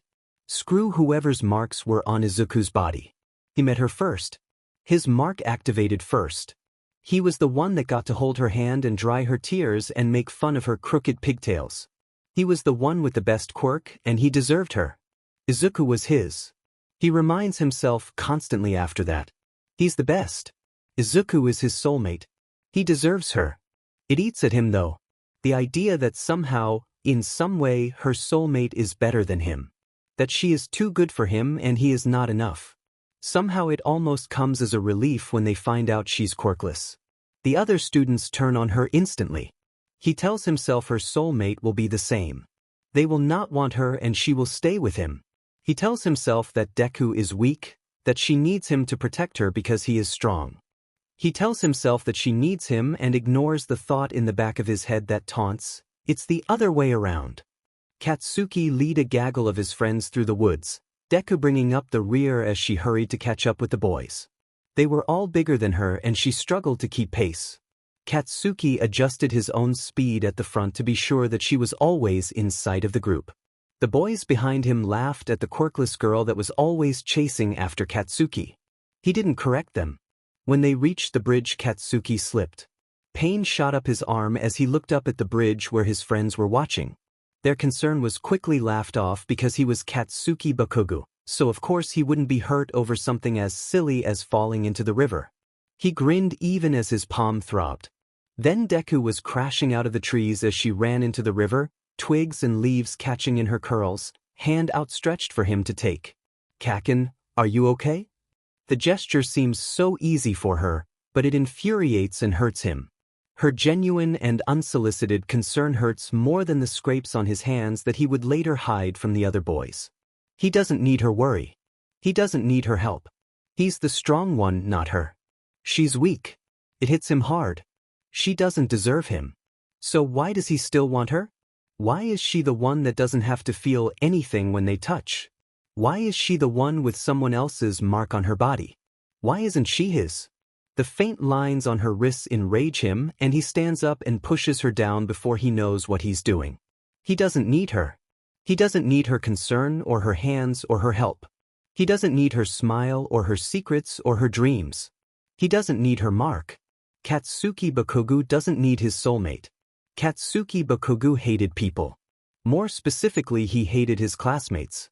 They were all weak losers with pathetic quirks acting like they were on his level. They weren't. Not even close. It was laughable, really. He just had to remind all of them how insignificant they were in comparison to him. Oi! Don't lump me in with these extras. The raucous backlash from said extras gave him a headache. Just shut up, you dimmin' losers. He yelled over the classroom. His dumbass teacher drawled on, like his class wasn't about to become a battlefield. If I remember correctly, you're aiming for you, right? The man looked bored out of his gourd as he thumbed through some papers on his clipboard. His peers went quiet momentarily before bursting into hushed conversations of awe and disbelief that he would aim as high as the prestigious UA. He grinned widely. That kind of thinkin' is why you're all just extras. He sat up and swiftly leapt onto his desk, high above the riffraff he shared a school with. I aced the mock test. I'm the only one from this shithole that could possibly make it into UA. I'll surpass All Might himself and become the top hero. Midoriya, you wanted to go to UA, too, right? He froze. The class froze as well, though it was only for a heartbeat as they quickly erupted in laughter and jeers. Midoriya? No way. You can't become a hero by studying hard. Something ugly twisted in his gut. How dare Deku try to act like she was his equal? She was beneath him, even further than the rest of them. He jumped from his desk, slamming his fist down on hers as he landed. The force pushed her backwards to the floor as her desk lit up. Hey, shitty Deku. You don't even have a quirk, but you're trying to compete on my level. His face felt hot, anger coursing through him. She was weak. Weak, quirkless, crybaby Deku. No. Kaken. I'm not trying to compete or anything. She was waving her hands in front of her as she backed away from him. She looked terrified, but still called him Kaken. He felt the familiar tightening around his torso, making it hard to breathe. He hated soulmarks. He hated Deku. It's been my dream since we were little and I won't know unless I try. Her back met the wall as he continued to advance on her. He had her cornered like a wolf cornering a rabbit. Unless you try my butt. You taking the test for fun or something? You're quirkless, what are you supposed to do? He was still moving forward until he felt a hand on his shoulder. One of his buddies nodded towards their teacher as her re-established some semblance of order in his classroom. He scoffed and moved leisurely back to his seat. Out of the corner of his eye, he watched Deku slowly stand up, brushing the dirt from her skirt and lifting her charred desk upright before taking her seat. His expression softened at her somber behavior. She stared at her desk blankly and lifted one of her hands to lazily trace the line that encircled it. Immediately his anger from before returned, and he turned to glare at the chalkboard as if it had done him some terrible personal slight. He'd set Deku straight later. He peered around the quickly emptying classroom with vague interest. Deku was probably still spaced out. She had a habit of zoning out completely at times, too caught up in her own nerdy FNG head. There were only a few stragglers now, but they wouldn't stop him. Katsuki stood up and walked casually over to Deku's desk. She was packing up her things from the day. The only thing left was a well-worn notebook on her desk. As she reached for it, Katsuki picked it up easily, making sure it was out of her reach as he looked at her. "I'm not done talking, Deku." Some guys came up behind him, but he didn't take his eyes from the squirming girl in front of him. When they asked after what he had, he lifted the notebook up for them to see. Hero analysis for the future? Seriously? The two boys broke out into obnoxious laughter. "Give it back." Deku stood, face red, as she reached for the book. Katsuki easily lifted it higher, out of her reach, then slapped the cover, causing it to burst into flames. He vaguely heard her say something, but turned and tossed the charred papers out the window anyway. She ought to know better than to keep aiming for the impossible. Being a hero? Useless. Deku couldn't do it. "I'm going to have the title of being the only student from this shitty junior high to make it into UA, got it?" He brought his hand down harder than necessary on her shoulder and let his quirk smolder, her uniform smoking as a result. He bit down the flutter along his spine that touching her brought. "FNG soulmarks." He gripped harder. "So don't apply to UA, FING nerd." With that he turned and stalked out, followed by the other two boys. He heard them making loud remarks about her as he went. It irked him even though it was along the same lines of what he had said. A wicked grin came to his face as he paused in the doorway. "If you really want to be a hero, here's an idea. Believe you'll be born with a quirk in your next life and take a swan dive off the roof."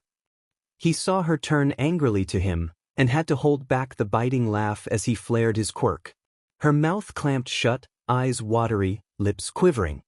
He walked away then, wincing as he felt the coiling tightness around his ribs accompanied by the sharp prickling across his torso.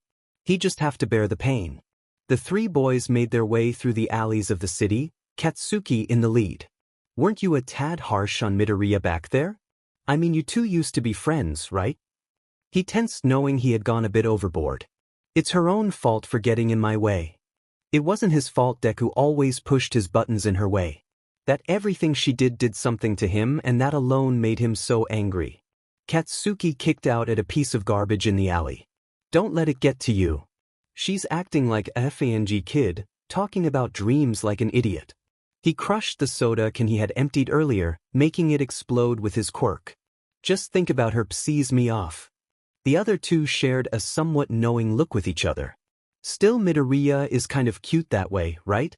Trying hard despite the obstacles. It's never gonna get her anywhere, though.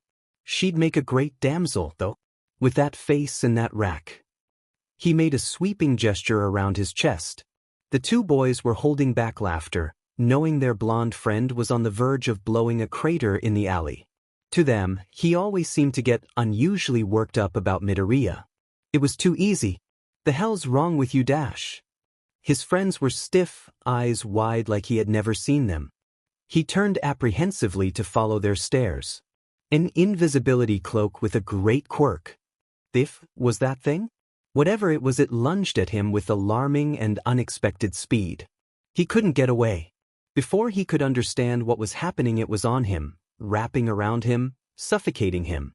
He couldn't breathe. So he did the only thing he could think of, the one thing he could count on.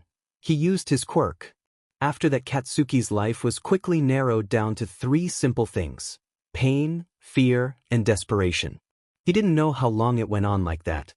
He was vaguely, distantly aware that there were voices, heroes that weren't helping him, a crowd watching his suffering. He thought of Deku and his soul mark burned. Then she was there in the crowd. He could make out her curly mass of green hair. He hoped she was safe. Clearly she had other plans because the next second she was throwing her backpack and running towards him and then he could breathe, but now wasn't the time for that. What the actual F dash? What the F do you think you're doing, Deku? You could die, get away. I don't need you. Why would you even care dash? She was crying and that hurt. She was scared and that hurt. You looked like you wanted help. She cared and that probably hurt the most.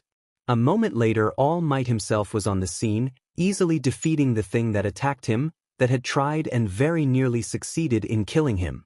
H was angry. He was furious. He'd been scared and weak and none of these heroes telling him how strong he was had lifted a finger to help him. They were all pathetic and so was he. The only one that tried to help was the single person who was weaker than anyone else. His heart had stopped. Deku could have died. He wouldn't have been strong enough to protect her. She could have died and it would have been his fault. Why was she such an idiot? Why did she have to care about him? Why did she care? Why did he? She was staring at him, he realized. He felt embarrassed only for a moment before seeing her tracing her wrists and realized she was muttering to herself. FNG Deku was spaced out at him. He glared sharply at her face, daring her to really look him in the eye. When finally she did, her face went red and he felt satisfied at her reaction. He watched as she got up and bowed, saying some words to the heroes that had been yelling at her. At least she'd acted. That was more than they could for themselves in his opinion. Deku quickly scurried away, no doubt on her way home. Katsuki moved quickly to follow her, waving of the heroes that cooed over him and cursing at the more persistent ones. He wasn't interested in being a sidekick. Seriously, what the F dash? Once he was clear of the bustling crime scene, he started running. He could catch up to her before she reached her street if he hurried. He had no idea why he needed to catch her, but he did. He wasn't sure what he was going to say or do, but it had to be something. He had to say or do something. As his soulmate's back came into view, he stopped. Deku. He winced at the harsh sound of his own voice. His throat hurt now that the adrenaline had ebbed away. She was looking at him now and he pointed a finger at her, mouth open to say something. I never asked for your help, and I sure as hell didn't need it. You got that? You didn't help me by throwing yourself into that shitstorm. I was doing fine without your quirkless butt. You can't do anything at all, so don't go trying to act like tough shit. Don't think this means I owe you. Don't if you look down on me. He found himself agreeing with the words as they poured out. She hadn't accomplished anything for all her effort. He didn't need her playing hero and getting hurt because of him. It was her fault, not his, that she had been in danger. He didn't owe her anything and she hadn't done him any favors. I don't need you. He spun on his heel, walking away from her. Strange to think that despite everything that they had just been through, nothing had truly changed between them. She was still Deku. He was probably still her Kakin. His marks still burned across his skin. Some things would never change. When Katsuki got home, he trudged to the bathroom, discarding his shirt lazily and glancing in the mirror. He frowned thoughtfully at his reflection. The vines that had twisted around his entire torso since they were children were still there, thorns stabbing into his flesh as they writhed angrily. The flowers were strange though. They had never died, not completely, but they had wilted significantly. He'd grown used to the sight of rotting petals on his skin. Now they looked bright and vivid as the day he'd first seen them. Like they just bloomed. Had something changed? Nothing was different. Soulmarks were just dumb and didn't make sense. He climbed into the shower, pushing the thought from his mind. Tomorrow it would look the same as before. Standing in the shadow of the UA testing facility, Izuku felt small. She had, with some forceful persuasion on All Might's part, wound up eating the hair, but didn't feel terribly different than before. Was this going to be okay? She had no idea how to use this power or if she even could. As if her nerves weren't a wreck about taking the test in the first place, she had to worry about how to handle a quirk that wasn't even hers to begin with. Out of my way, Deku. She jumped at his voice. Kaken had barely spoken a word to her since the day of the Sludge incident, but after years of being bullied it was difficult not to be frightened by his sudden arrival, more so when she knew how much he disliked her trying for Yue. When she looked at his face he looked tense, in desperate need of caffeine, and as was usual, angry. "Don't stand in my way. I'll kill you." He stalked past her, leaving Izuku's flailing apologies and good luck wish behind him. Giving a heavy sigh, Izuku shook her head to clear away her habitual fear of her once childhood friend. She was different now from back then, even without the quirk she may or may not now possess. After finding her resolve again, she moved to take the first step toward her dream of becoming a hero. The only problem was the quickly approaching concrete of the walkway. Then it stopped and she stopped, frozen and weightless in midair. Izuku let out an odd high-pitched noise, not noticing the round-faced girl standing to her side. "Sorry." The girl grabbed her body easily and moved her down from her spot in the air, putting her in a standing position on the ground before clapping her hands together. Instantly Izuku felt the weight of her body return to her, gravity anchoring her once again to the ground below. "It's my quirk. Sorry for using it without your permission, but it'd be bad luck if you fell, right?" Izuku gaped at the girl who had seemingly just come to her aid. Her first thought was that this girl was both very pretty and very nice.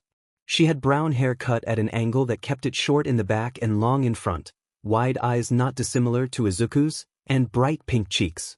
"Aren't you nervous?" she continued, speaking wistfully. "Let's do our best. See ya." She waved at her, skipping off towards the entrance before Izuku had a chance to so much as respond. She just talked to a girl her age, though. She felt triumphant despite not having spoken at all. Izuku hadn't had many friends since she was small, and back then most of her friends had been the boys Kaken was friends with. Maybe if they both got in, she and this cheery brunette girl could be friends. All the more reason to pass this test. Izuku hurried off then to find the orientation room. She was more excited than ever about taking this test now as she realized her useless and quirkless reputation wouldn't follow her here. UA would be the start of her heroic journey, yes, but it would also be a fresh start on her school life. She could make friends here. Somehow once in the auditorium, Izuku found herself standing next to Kaken. She was quickly distracted from her awkward neighbor when a blonde man appeared on stage and began announcing the rules of the exam. "It's the voice hero, Present Mike. I listen to him every week on the radio. This is so cool. I'm so moved. All of the UA staff are pro heroes." "Shut up." Izuku stopped muttering long enough to glance at Kaken. His eyes were trained seriously on the pro hero on stage. She was being annoying. It was probably for the best that he'd told her to be quiet. After all, she didn't want to miss the instructions just because of her fangirling. He explained about the mock battles and said that friends wouldn't be assigned to the same blocks. She and Kaken both pulled out their examinee cards. He's right. Even though our numbers are consecutive, we're in different blocks. It seemed like Kaken relaxed a bit at the new information. He was probably worried she would drag him down if they were together. Present Mike went on to explain the faux villains and their point values. "Excuse me, sir. May I ask a question?" Izuku's eyes scanned the crowd for the speaker, only for a convenient spotlight to pinpoint him for her. He was tall with neat, dark hair, but from behind him that's about all she could tell. On the printout there are 4 types of villains, not 3. If this is an error on official UA documents, then it is a shameful mistake. We are exemplary students that came here to become exemplary heroes. He seemed to finish. Izuku nodded her head. It was odd. It couldn't be a typo or an outdated document, could it? She stared at the page as if it would suddenly correct itself. Additionally, with the curly hair. She started at the tall student's voice, realizing he was pointing at her. He looked mad, but not as mad as Kaken was at that moment. She could feel it coming off him in waves. She was being singled out and probably embarrassing him. "You've been muttering this entire time. If you cannot bother to take this seriously, then you should leave post-haste. You're distracting the rest of us." She clapped her hands over her mouth, muffling her own meek apology. The familiar sound of a room laughing at her was even louder in the auditorium. Present Mike explained the 4th villain was a behemoth that wasn't worth a single point. like a natural disaster to be avoided. Despite her momentary embarrassment, Izuku was determined to ace the test. Slowly everyone filed out to get changed and head to their assigned battle arenas. She had a fresh pair of sweats in her bag. It was lucky she'd brought them, seeing as she'd left her previous pair's t-shirt somewhere at the junkyard and would be terribly embarrassed if she had to take the test in her sports bra and pants alone. She hugged the crisp, cottony-smelling clothes to her chest. Her whole future was riding on this test. The doors to the arena were bigger than anything she had seen before. She was shaking horribly, but refused to let her nerves get the better of her. Looking around, she thought it strange that none of the other contestants seemed even the slightest bit anxious. Were they that confident? Some of the other examinees even had special-looking gear that was probably suited perfectly to their quirk. Her lips twitched up in a smile at the thought of special gear. All she had was the sportswear and All Might ribbon that the man himself had given to her. Izuku had deemed the All Might-themed ribbon as her good luck charm. It was only to be worn on special occasions when she felt like she needed his strength for her own. This was the first time she was actually wearing it. Previously always too worried about getting it dirty, she'd never dared wear it before, but now she needed it. It was just a silly strip of fabric, but it made her feel like her hero was there rooting for her. She scanned the crowd a bit more at ease, mindlessly touching her wrist until she spotted the brown-haired girl from the school gate. She eagerly moved to talk to her.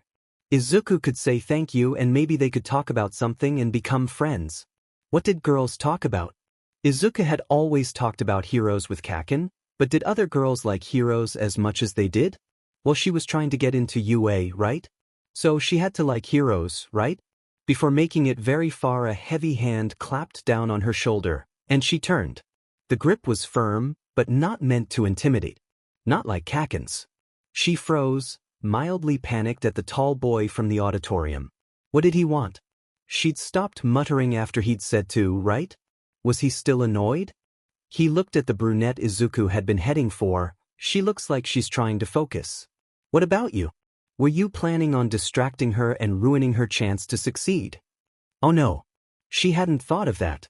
Jumping back, Izuku waved her arms in front of her, as was her custom. No, no, no. Of course not. At least that's not what I was thinking of. It wasn't my intention to, dash. The other students leered at her from a distance. There was the distinct feeling of being counted out. Just like always. She couldn't afford to think like that. Present Mick's voice cut through her thoughts, announcing that there were no countdowns in real battles. Run. She blanched momentarily as the crowd around her had already started taking off into the mock battle arena. Wait. She ran after them. A one-point villain burst through the wall to her right, beeping out a target acquired, before moving on her. Her brain knew to dodge, but her feet weren't moving. Panic. She was panicking. She was going to die. Just then a laser ripped the robot apart, bringing her attention to a slick-looking blonde with a funny belt. Merci beaucoup. What? We make a great team with you as my damsel. Though I don't expect we'll be seeing much of each other in the future. He winked and she felt slightly sick. Adieu. Just like that, the laser boy ran off. Now what? She wasn't going to die immediately, but how much time had she just wasted? She needed to get back on track. She heard Present Mick's voice announce 6 minutes remaining. Crap. Izuku took off into the heart of the fake city, desperately searching for faux villains, but each one she came across was already defeated. She spotted the brown-haired girl again, tapping robots as she ran, making them float and then releasing them, causing them to crash down violently. It was effective. That should be at least 28, she said as she ran off into the chaos of the arena again. 28? Izuku didn't have one. How much time was left? Not enough. There couldn't possibly be enough. The tall boy raced through the air, landing a crushing kick to one villain. That puts me at 45. How did he get so many? She heard others announce their numbers, arguing over faux villains. She couldn't do this. It was hopeless. There was an explosion as the mountain-sized, zero-point juggernaut made its entrance into the arena. That seemed extreme. Izuku couldn't handle the fear coursing through her body. Her legs gave out from under her. She had to get away. She heard Present Mike announce less than 2 minutes left on the clock. All the training she had done, all the work and care that All Might had put in for her sake, all of it was going to be for nothing. She scrambled, urging her legs to work. Ouch! That voice was the girl with the rosy cheeks. The one who had been nice to her. The girl she had wanted to talk about heroes and become friends with. She was trapped, her leg caught under rubble from the gargantuan villain's destructive wake. Said villain was still moving. It was going to crush her. Before Izuku could think she was running. God, was she stupid, running at the villain that was going to get her 0 points. But she had to help the girl. She wanted to know her name and ask if she could call her Chan and they could talk about anything they wanted. More than any of that, though. She wanted to save this girl who had been kind to her. She jumped with all her might, taking off into the sky, hurtling her small body towards the villain's head. Fist clenched, Izuku threw back her arm and thought of the brief instructions All Might had given her. Her fist made contact and the robotic villain crumpled in on itself. There was a brief moment of calm as she watched the villain fall. It ended with Present Mix's timely announcement of 1 minute remaining. As if her inner panic and gravity were in cahoots with one another, she seemed to start falling at the same time that she realized she had no idea how to land. Both her legs and one arm were pretty clearly broken. The pain wasn't kicking in yet and she probably had the adrenaline to thank for that, but the immediate issue was that she was way too high up. And had no way of getting down safely. As if to make matters worse, she still didn't have a single point. Reluctantly, she realized she'd have to use a smash to soften her fall if she didn't want to die. It would almost undoubtedly break her remaining arm and she'd have no way of gaining any points, but there weren't a whole lot of options at her disposal. She readied herself. The timing would have to be perfect. She might die. She was probably going to die. Here goes. The ground wasn't coming at her anymore. She was floating delicately just a foot or so above the pavement that she should have probably splattered all over. And, release, the voice was that of the girl. She really wanted to know her name. She'd saved her. They'd saved each other, really. She clenched her fist, dragging herself forward. I still have a chance to get at least 1 point. And that's it. Time's up. Izuku was starting to hate Present Mike. Or at least his timekeeping skills. There were hot tears running down her face. She screwed up. She hadn't gotten a single point. She'd let All Might down. She'd let All Might down. She fainted. The dead-eyed fish stared at her, returning her dead-eyed gaze evenly. She was the same as this fish. Her mother was fretting over her from the other side of the table. Why are you smiling at that fish? Should I be worried about you, sweetie? No. Of course not. I just spaced out a little. She dug into her food. Worrying her mother wouldn't do. Even if she had managed to scrape through the written test, her mock battle score was a fat 0. To make matters worse, she hadn't been able to get in touch with All Might. It had been a week since the exam, but it felt longer. She'd grown accustomed to seeing him almost every day and his sudden absence was felt deeply. He was disappointed in her. She knew it. He'd given her his great power, but she'd squandered it. She hadn't even been able to pass a simple mock battle. She hadn't been able to do anything even with all that power. Waiting is the worst part, her mother chimed. Whatever happens, just know that I'm proud of you. I think it's cool that you were brave enough to try out in the first place, sweetheart. Izuku hummed in response as her mom shuffled around their apartment. She reached for a weight. Even if she'd flunked spectacularly, it felt natural to keep up her training. She wasn't sure how, but she wasn't giving up. Not yet. Somehow All Might had seen potential in her. That had to mean something. The door burst open abruptly, her mother scrambling in. A letter came. Your test results are here. From you. She held out the thin envelope and Izuku gaped at it before snatching it up and rushing into her room. She could hear her mother pacing anxiously on the other side of the door. Steeling herself for the results, Izuku ripped open the envelope, a small metal trinket landing with a clack on her desk. Before she could ponder over its nature, a projection of All Might's hero form appeared, his face far too close to the camera. He explained that he had come to the city to teach at UA in addition to fighting villains.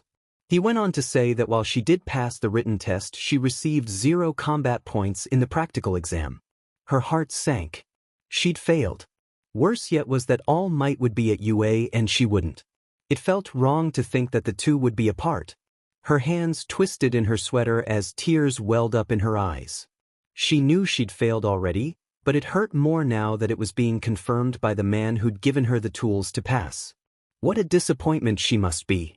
Fortunately, there were other factors, but before we get to that, I've got another surprise for you.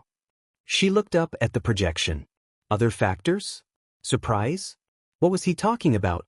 All Might gestured to a screen to his side as it came alive. A clip. For your viewing pleasure. An image of the rosy-cheeked brunette from the exam appeared and Izuku perked up. She looked good. She'd been worried about the other girl since she woke up after the exam. The girl on the screen spoke. "Excuse me." Izuku could see she was talking to Present Mike, though the pro's back was to the screen. "Do you know that girl with the really fluffy hair and the freckles? She's tiny? It's hard to describe her face." Izuku immediately knew she was talking about her. She was a fluffy-haired girl with freckles and a tiny body. There weren't an abundance of people that fit that description. "I was wondering if it'd be possible to give her some of the points I earned during the exam?" She said something about wanting to get just 1 point, so that means she didn't have any, right? That's insane that someone who took out that big monster had 0 points in the end. She would have had more points if she hadn't stopped to help me. She saved me, so I have to make it up to her. Please give her my points. Her chest felt fluttery. The video paused as All Might spoke up again. He told her the practical exam wasn't graded only on combat points. There were rescue points awarded by a panel of judges. She'd gotten in. And the girl, Ochako Uraraka, had passed as well. They'd both made it. They'd passed. All Might got too close to the camera again. "Welcome to the Hero Academia, Izuku." She cried. She didn't even try to hold it back. She'd gotten into the high school she'd always dreamed of. She could hear her mother pacing in the hall still and quickly ran out to share the news. The older woman wrapped her arms around her daughter and they both cried. After all, it was her mother that told her it was best to cry when you're happy, and they were both so very happy. It was the following night that All Might sent a message to Izuku, telling her to meet him at their beach. She wasted no time at all in throwing her hair back with a ribbon and pulling on a sweater to combat the crisp nighttime air. Running onto the beach at full speed and catching sight of him, she couldn't contain her excitement. All Might. He spat out blood. "Too loud, kid." A couple nearby started looking around for the massive hero. "Don't blow my cover. Quick. Say it was a mistake." "Oh, I was just kidding. Nothing to see here." Izuku tried. "Lame." All Might rolled his eyes at the couple's quick loss of interest. He and Izuku sighed, relieved that her excitement hadn't ended in his true form's discovery. "Congrats, little lady. You got in." He held his palm up and she happily hopped to high-five him. She was so happy. All Might was congratulating her. And he was going to be her teacher. He sort of already was, but now it would be in a more official capacity. It would help to define their relationship. Where Izuku had been confused if she should call him a mentor or a friend before, now he would clearly be her teacher. It took the guesswork out. She beamed at him. "I couldn't have done it without your help. Speaking of my help, I haven't told anyone at UA that I've been training you." She pet her head in curiosity. "That meant, really? I wasn't one of the judges and I didn't pull any strings for you. You earned this all on your own." He grinned at her as her face lit up and she bowed deeply. "Thanks so much for telling me." She paused for a moment before excitedly saying, "Oh yeah. I was really surprised to hear that you're going to be teaching at UA this year. I was wondering what brought you here all of a sudden, after all your agency is in Dash." All Might, recognizing where this was going, interrupted, "I'ma stop you there before this gets creepy." She flushed, but halted her tangent of All Might facts. He turned to look at the sparkling waves of the ocean, his back to his student. Izuku couldn't help but think he still embodied everything that All Might was supposed to be in that form. She knew he was rather ashamed of it, but she found his presence just as strong like this as it was in his hero form. Looking at his back like this made her feel just as safe as she had when she'd found herself in his shadow after the Sludge incident. He was strong and carried with him a sense of security that she had never felt from anyone else. The school didn't want me telling anybody until they made an official announcement. Seemed like fortuitous timing, a good way to find someone to inherit one for all. She tensed at that. He had been planning to give it to a UA student. Someone who was already strong, already had their own quirk. Why had he thrown out that plan for her? Your power completely wrecked my body, and all I did was jump up and throw one punch. I can't control it. What should I do? She felt a bit guilty. It would have probably been better with someone stronger than her. She'd have to work hard to make up for the natural disadvantage. You'll figure out how to manage it in time. Trying to master it right off the bat is like asking a newborn to run a marathon. You've still got to learn how to walk. Right. A beat and then, you knew I was going to get hurt like that? The guilty look on his face as he rubbed his pointy chin was confirmation enough. Well, we were on a time crunch. And it turned out all right. Plus now you know what you're dealing with. She eased down a bit as she listened. All Might took a deep breath before he continued. Right now your quirk is all or nothing. Given time you'll learn to control the output and adjust exactly how much power you're using. He bent low to pick up some spray cans that had found their way back onto the beach. Control? That's it? That's all I need. She felt giddy at the prospect of being able to control the power of this quirk. Her quirk, she had to remind herself. You're overflowing with power for now, with training your body will hold it better. He crushed the cans in the palm of his hand to emphasize his point about control, shifting into his hero form, then it's yours to command. She stared in awe for a moment, taking his words into consideration. She had to train more, to become stronger. Then she would gradually be able to control this power. One for all. Look, it really is All Might. No way. For real. Right. Now we run. All Might said, sweating a bit. Huh. She was still in thought, but ran after his example regardless. All Might watched her carefully, deep in his own thoughts. Izuku, are you ready? Her mother's voice was full of worry as she hovered over her. Yup. Are you sure? Lunch money? Notebooks? Pencils? Pad dash? I've got everything. Don't worry. I gotta get going now or I'll be late on my first day. She stood up, uniform fluttering around her. She loved the sturdy pressed material of her UA uniform. Her hair was tied up in a bow that matched her uniform tie using one of the ribbons All Might had gifted her. Izuku's favorite bulky sneakers seemed to match the reds of her tie and bow as well, making her look more color-coordinated than she might otherwise. She lucked out with the red tie, really? Izuku, wait. She turned impatiently to her mother. I'm really proud of you. Impatience melted away as she gave her mother her best smile. It was surreal to think that she was one in 300 of the students who tried to get in and actually made it. There were only about 36 students other than those that got in through recommendations, and for each of them there were 299 other hopefuls that didn't make it. Her peers would be the best of the best, and to think she was going to be counted among them. Unreal. She would be in 1A, one of 20 students in her class, all aspiring to be heroes. Izuku was so excited she ran nearly the whole way there, only to finally stop in front of the massive door to her classroom. She suddenly felt uneasy, remembering that Kaken and that tall boy could be waiting on the other side of the door. Maybe they were in the other class? Yeah, everybody in her class would be nice. Right? Maybe? Please let them be nice. She opened the door. Take your feet off that desk. The frightening tall boy from the exam. Huh. And Kaken. Don't you think that's disrespectful to our upperclassmen and to the school? They were arguing. Nope. What school'd you come from?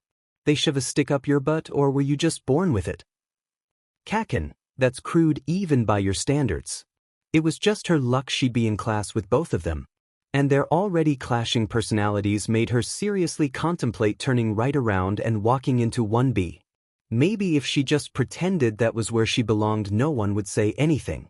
The tall boy seemed to pause, and though Izuku assumed it was due to being offended, he quickly proved her wrong. Let's start over. I am Tenya Ida. I attended Soulmate Private Academy. He held out his hand. Soulmate? You're a DMN elite.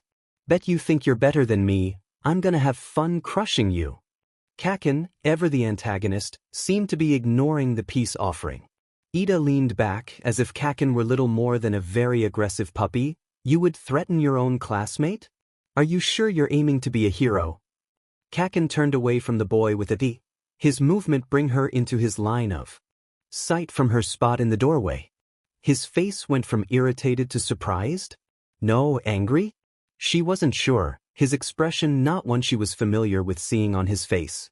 That was strange in itself. She knew Kaken and his moods and their correlating emotions better than her own. What was that light in his eyes? It's you! She broke her gaze from Kaken's face at the sound of Ida addressing her. The entire class, all of which had previously been watching the fight, had turned their attention to her now. It was difficult to resist the urge to fidget and play with her soul marks with all the eyes she could feel watching her. She gaped like a fish for a moment, opening and closing her mouth. Good morning. Ida ran across the room to her side, face stern. Izuku didn't think she'd seen him look anything but since meeting him. I am from semi-private academy. I heard all that. She stopped him before he could get through his entire introduction again. He seemed to deflate a bit at that, and she felt a tad bit guilty. I'm Izuku Midoriya. It's very nice to meet you. Midoriya, you realized there was more to that practical exam, didn't you? Huh. She blinked at him. More to the practical exam?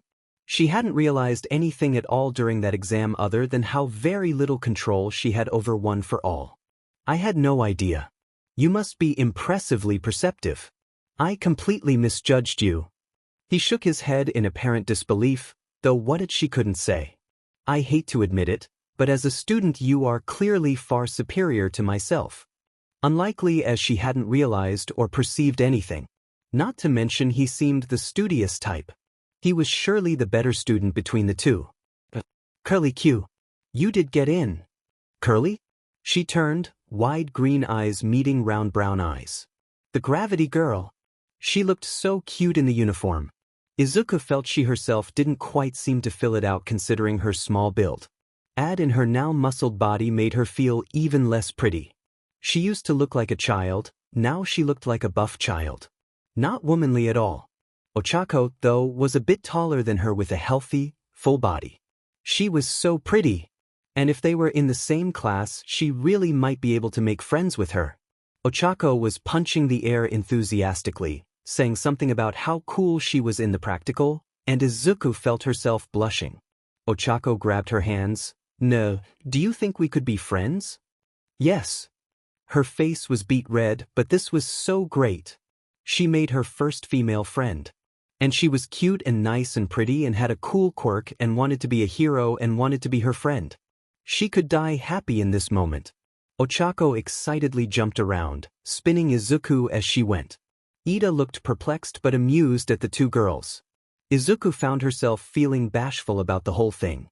She was about to say something only for the words to catch in her throat and turn into a strange, garbled shriek as she ripped her hands away from Ochako's, gripping her wrists and wrapping her arms around her waist even as she doubled over. There was a sharp, burning pain shooting up both of her arms, so intense she nearly blacked out.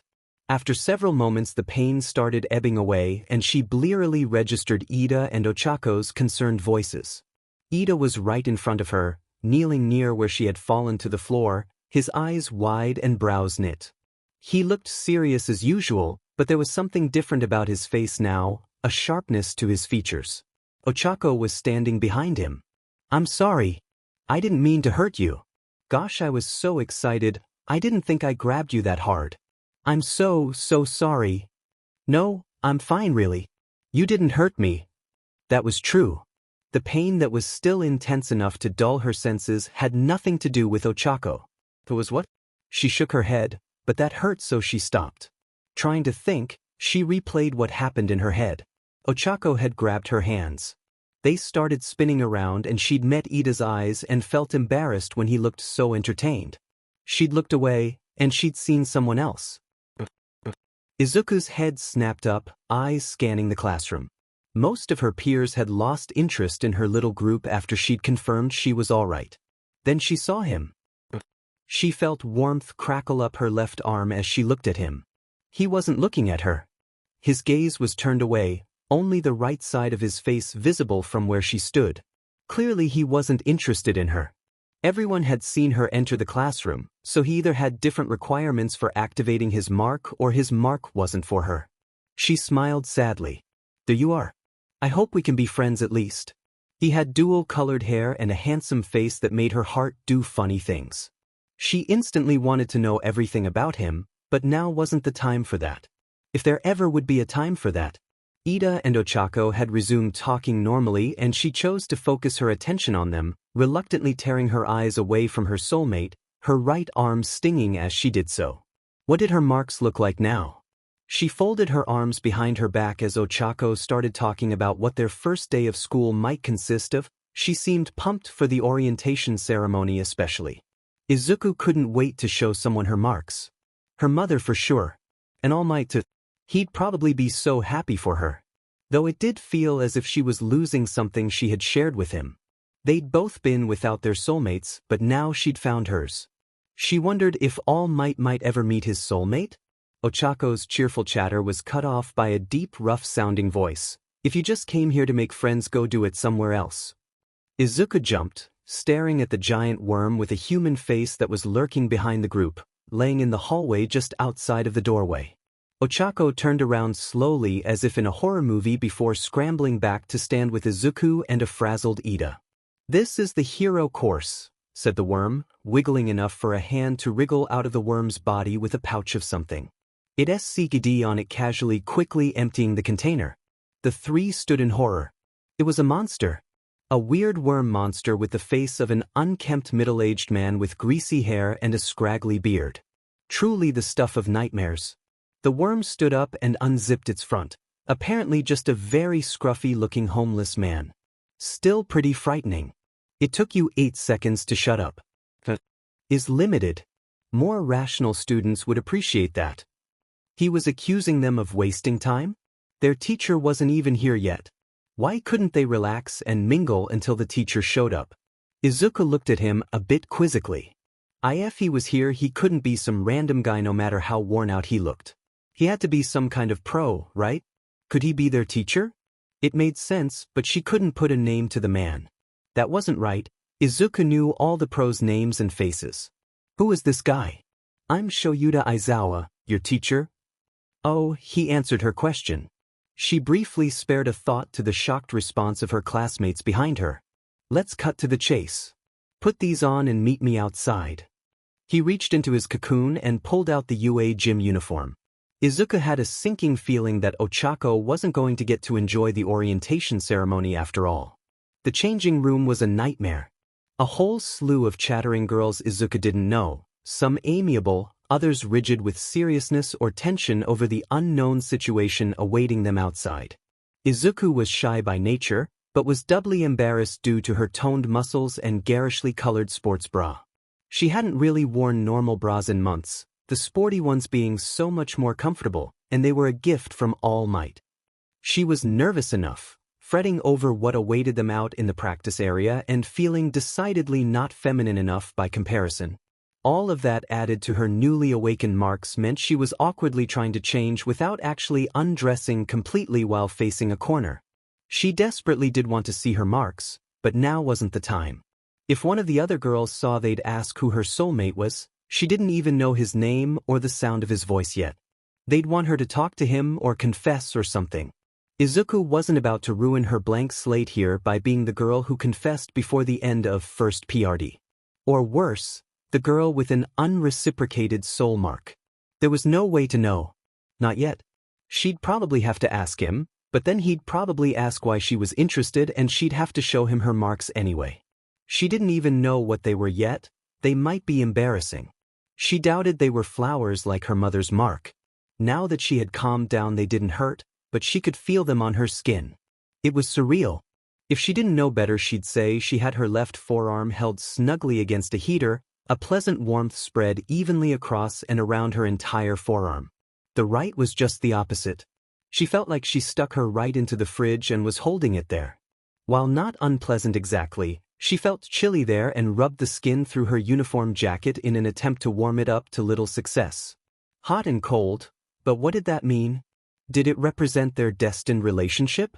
A constant battle between opposing elements? She sincerely hoped that wasn't the case. Maybe it had to do with his hair? That seemed silly, but he did have red hair on his left and white on the right. It could be like a trademark of his? Her marks were distracting her, so she startled a bit when Ochako placed a hand on her shoulder gently. Hey, we better hurry or we'll miss the instructions. Alright. Izuku turned to follow Ochako out, only just then realizing the others were all gone already. She must have waited for her. The idea of Ochako waiting for her to finish so that she didn't have to walk out by herself made her chest warm. Having a friend was going to be wonderful. She folded her arms behind her back and smiled as the temperatures evened out with her forearms pressed against each other. If they were always going to feel like this from now on, she'd probably be folding her arms a lot, she realized. She bit her lip. She had to focus. Their teacher, Aizawa-sensei, was standing in front of the class, looking irritated at their entrance. Perhaps he felt they were wasting precious time again? They walked up and took a place toward the front of the group next to Ida. His presence felt like a strange comfort beside her. He wasn't nearly as scary as she had first thought, just a bit serious and maybe overzealous. They certainly had the latter in common. Maybe he would be friends with her, too? He seemed to enjoy her and Ochako's company if his behavior back in the classroom was any indication. She looked at him and smiled stiffly when he caught her eye. When he smiled back, she relaxed and her smile became more natural. Yeah, Ida would be a great friend to have, if he'd have her. It seemed like he would. Aizawa-sensei's voice broke her out of her thought, and she and Ida both turned away to afford their teacher their full attention as he made his announcement. Izuku as well as half the class blanched. A quirk assessment test? She was so beyond screwed. What about orientation? Ochako asked. She looked devastated. If you want to make the big leagues, you can't afford to waste time on pointless ceremonies. Ochako visibly deflated at that. Here at UA we aren't tethered to traditions. That means I get to run this class as I see fit. The crowd shifted nervously behind Izuku. She was getting a downright dreadful feeling about this whole thing. The tension was palpable. She moved thoughtlessly to trace her left soul mark only to be reminded that the lines she had taken solace in for so long were no longer there. She was met with a pulsating heat when she laid her hand around her wrist. Resolving to bite her lip, a bit agitated at the loss of one of her nervous habits, she folded her arms over her chest, rubbing the warm and cool marks together. She relaxed at the pleasant sensation as the temperatures evened out again. Her marks were still a comfort to her while she was stressed, even if she no longer had the thin bracelets to trace. You've been taking standardized tests all your life, but you've never been able to use your quirks during physical assessments before. The government is still trying to pretend like we're all created equal. It's not rational. The Department of Education is just procrastinating. Bakugu, how far could you throw a ball in middle school? She turned to look at her blonde classmate. His eyes were hard, but she didn't understand why he would look so tense. This was his time to shine, and usually he loved any opportunity to show off.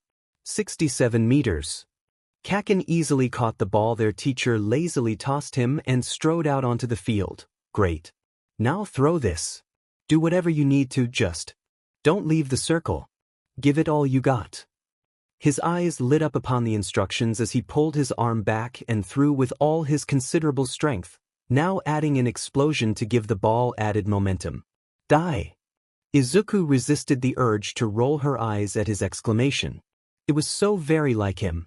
Instead, she marveled as the ball soared through the air, farther than it ever had before. It's important for us to know our limits. It's the first rational step to figuring out what sorts of heroes you'll be. He turned around the small reader in his hand to show the 705.2-meter distance that Kaken had thrown. The class practically erupted with excitement. Izuku felt her heart sink. She wasn't prepared for this. She still had no idea how to control one for all. She'd only hurt herself if she tried to use it in these tests. Awesome, huh? You're all aiming to become heroes after 3 years here, and you think it'll all be fun and games. She felt a shiver run up her spine. The one with the lowest overall score will be judged hopeless and will be expelled. She felt sick. The class was in a rage behind her. This was bad. She felt like she couldn't breathe. what to do. Her physical training with all might would have been a huge advantage if they weren't expected to use their quirks. Depending on her classmates' applications of their quirks, her physical advantage might prove useless. Your fates are in our hands. Welcome to the hero course at UA High. Ochako's voice rang out over the chaos. The lowest score will be expelled. It's only the first day. And even if it weren't, that's too unfair. Natural disasters, highway pileups, rampaging villains, calamity is always right around the corner. I'd say Japan is full of unfair things, he said. Heroes are the one to correct that unfairness. If you were planning on having a leisurely high school career spending your evenings hanging out, then I'm sorry to tell you that for the next 3 years, UA is going to put you through the ringer. That's plus ultra. He smiled at them all then, as if he was challenging them. He was challenging them. Use your strength to overcome it all. Demonstration's over. Now it's for real. Izuku watched nervously as some of her other classmates took to the 50-meter dash. She saw Ida had engines built into his legs, making him a natural in a speed challenge. When she thought about it, it must have been terribly frustrating for him not to use his quirk when they were in middle school to take these sort of tests. She'd never felt the no-quirk rule was unfair, but she hadn't had a quirk. For her they were fair because she had always been able to give her all, but for people like Ida it wasn't fair at all. What Izuku-sensei had said was starting to make sense to her. No wonder everyone had been so excited for this test. At least before the stakes were announced. The froggy girl that raced Ida had some impressive speed too. These were the best of the best, and she had to prove that she could stay here and compete on the same level. Ochako ran against a boy with a huge tail, and following was the blonde boy that had saved her during the quirk exam. She wasn't sure she liked him very much. He raced against a pink girl with horns. When her turn arose, she tried to give her racing partner a smile only to turn to the side and be greeted with Kaken's demeaning gaze. It was just her luck to be paired against Kaken. Good luck, Kaken. He scoffed at her before kneeling down into running position. Izuku could only sigh and follow suit. As they both started to run, Kaken pulled ahead and threw his arms back, shooting off explosions that accelerated him past the finish line. Izuku panicked briefly, thinking the explosions were going to go off in her face, but he was far enough ahead that she wasn't. Her score was only marginally better than in junior high. The stress of the situation and her conditioned fear of Kaken's quirk having taken a toll on her performance. No good. She could try to use her quirk, but if she used it early she might not be able to finish the testing at all and she'd fail by default. This was insane. Everyone else would be using their quirks freely and getting great results. Deep breaths. She tried to remember what All Might had told her about feeling it out. She only remembered immense amounts of pain and broken bones. What else had he said? Right, she had to picture it. Imagery. An egg in a microwave. She had to keep it from exploding. She felt a little like an egg in a microwave, one with the heat turned all the way up. Grip test was next. No good. She couldn't shake the fear of winding up broken and immobile again. She was going to come in last at this rate. The next few tests didn't go any better. Maybe she wasn't focusing enough? No, that wasn't it. She was terrified of using her quirk. She choked up when it came down to the wire. If this kept up, she was going to come in last and be kicked out. All the hard work she'd put in and all the faith her mom and All Might had in her was going to mean nothing if she got kicked out here and now. She couldn't let that happen. She'd use her quirk on the next test. The ball throw. It was all or nothing at this point. Ochako didn't have to worry, of course, thanks to her infinity score on the ball throw. Zero gravity had to be a handy quirk.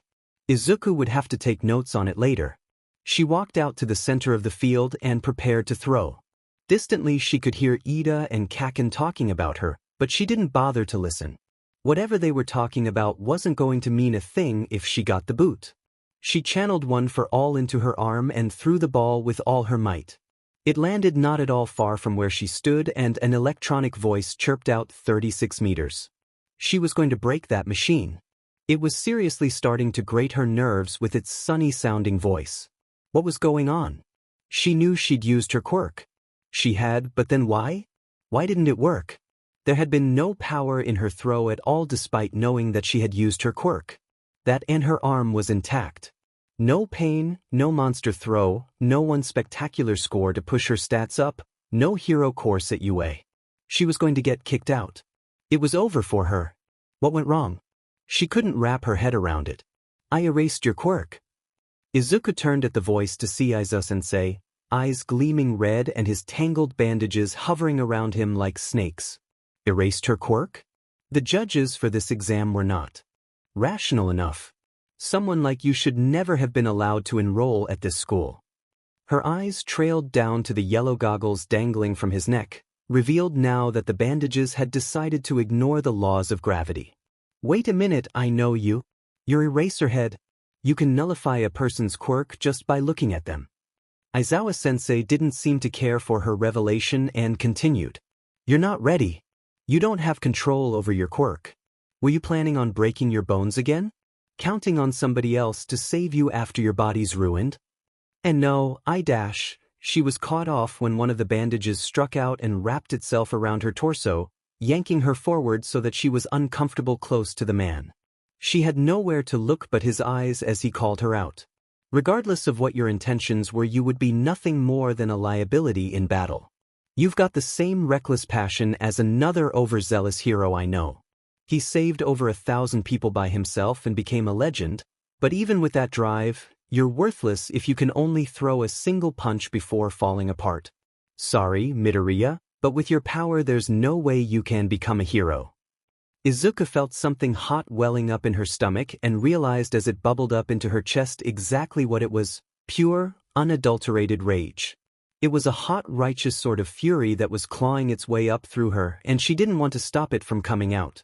The bandages unraveled from around he and returned to Aizawa's shoulders where they settled limply back into the laws of gravity. He was wrong. It wasn't that his argument didn't make sense, it did. But he was still wrong. She could and would be a hero. She'd prove it. She'd show Aizawa-sensei and All Might and Kaken and everyone in the whole world that she had what it takes to be a hero. I've returned your impractical quirk. Take your final throw.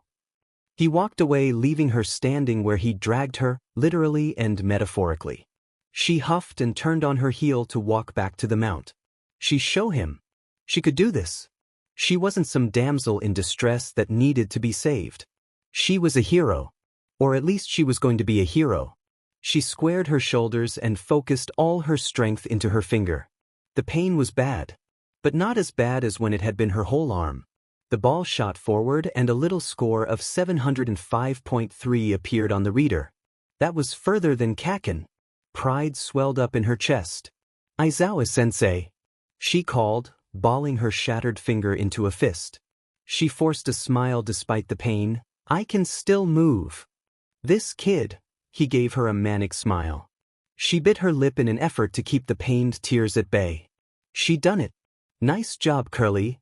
Ochako threw her arms up in celebration of the score. Although her finger looks broken now just like in the exam. What an odd quirk. Ida observed. It wasn't a very pretty throw. F you too, creepy French dude. Deku Beach. Tell me what you did or you're dead. Kaken was running straight at her and he looked angrier than she'd ever seen him before. I'm going to die. Kaken was going to literally kill her. After everything, this was how she died. She shrieked and backed away, tripping over her own feet and falling on her butt. She closed her eyes and waited for an impact that never came. What the F dash? Why were your scarves so strong? She opened her eyes to see Kaken frozen in place, Aizawa-sensei's bandages wrapped around him, holding the boy in place. He'd saved her. Because it's a capture weapon made out of carbon fiber and a special metal alloy. Now stand down. Izuku flinched back at the hardness in his tone. He must be really mad. It's unwise to make me use my quirk so much. It gives me dry eye. That's so lame. And what a shame with such an impressive quirk. You're wasting time now. Whoever's next can step up. He pulled the scarves back to him and walked away, leaving Kaken a few feet in front of Izuku. He glared at her, but didn't move. She scrambled quickly to her feet and ran straight back to Ida and Ochako, positioning herself safely between them. Is your finger okay? Ochako asked, tenderly taking Izuku's hand in hers. It looks painful. Her eyes widened. Oh, it's not so bad, Izuku flushed. Ochako-chan, she questioned after a moment. Your mark's so pretty is all. Izuku froze. For what? Oh no. I don't really know many people our age that have active marks, but most of the ones I've seen aren't anywhere near this pretty. Ochako pushed her right sleeve up to get a better look, and Izuku, for the first time since they'd activated, saw one of her marks. Ochako was right. It was beautiful. From her wrist and up into the sleeve of her uniform there were what looked like glaciers, glittering in the sunlight that they seemed to catch. Her right arm was covered in sparkling ice. That explained the cold at least. She lifted her left hand and tentatively placed it against her right arm. Her skin still felt soft and warm to the touch despite the cool sensation and the shifting blue and white that seemed to dance across her skin. It was so surreal. She'd almost forgotten that they'd activated. If the blue line had turned to ice, then what did the orange line look like now? Suddenly she remembered Ochako holding her arm, admiring the picture on her skin as she was. She pulled it away and blushed brightly. It's not so special. She pulled the sleeve back down over it and looked around to see if anyone else had been looking. They were all watching the rest of the ball tosses. Thank goodness, even Ida it seemed had not been paying attention to them. She didn't want everybody finding out about her marks. Ochako-chan, could you maybe keep this a secret? Just between us. Ochako tilted her head, brows knitting together, but seemed to shrug off whatever questions she had in favor of smiling and nodding her head. Sure thing. Just between us two, right? Yeah. Thank goodness. Promise you'll tell me who it's for later, okay? Sure thing. Izuku was nervous. She didn't even know his name. Ochako was beaming at her, and didn't that feel wonderful? She'd probably want Izuku to tell him, but that would be too embarrassing. She couldn't do it. Not anytime soon at least. She still had to get through the rest of these tests without being kicked out of school. Now wasn't the time to be thinking about her soulmate or her soul marks or anything so frivolous. She turned her attention back to the ball toss and felt her body go rigid. The student that had just finished was walking back to the group, a deep red scar that covered half her soulmate's face now clearly visible. His face had been turned away from her back in the classroom, but now she saw it clear as day. She wanted to know how he got it. Wouldn't be swell?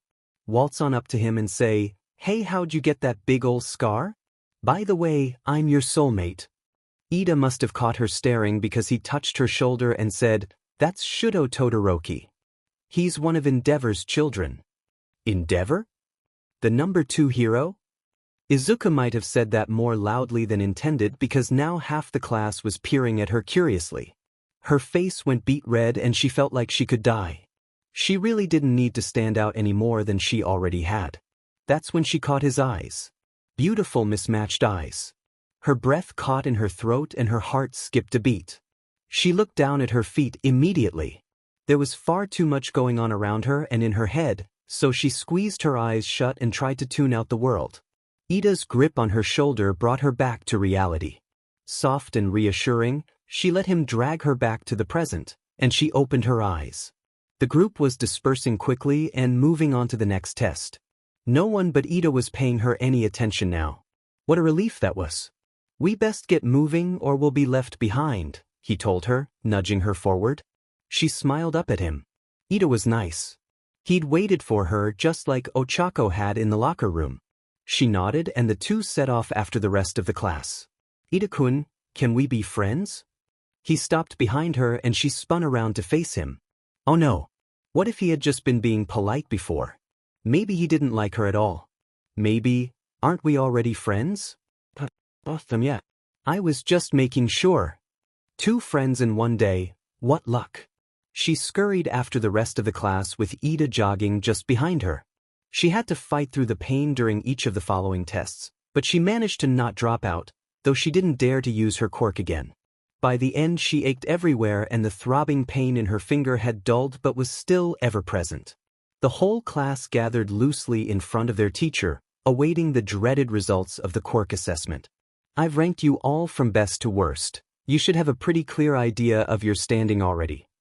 Aizawa-sensei looked bored despite the impending doom of one of his students. I'm just going to pull up the whole list. It'd be a waste of time to go over individual scores. This was it. The moment of truth. If she placed last, she'd be sent home. She wouldn't be able to stay in this place with Ida and Ochako and Kaken. She wouldn't be able to stay in the same place as All Might under his wing. She bit her lip and folded her arms across her chest, effectively hugging herself. The list appeared in bright blue and her eyes trailed from the top down. Todoroki, her soulmate, had scored second, even higher than Kaken. Ida ranked fourth, just under Kaken. Lower on the list at 10th place was Ochako, and toward the bottom, amazingly, there was her name. She wasn't last. Her shoulders drooped and she felt lightheaded. She didn't have to hold it together anymore. She'd passed.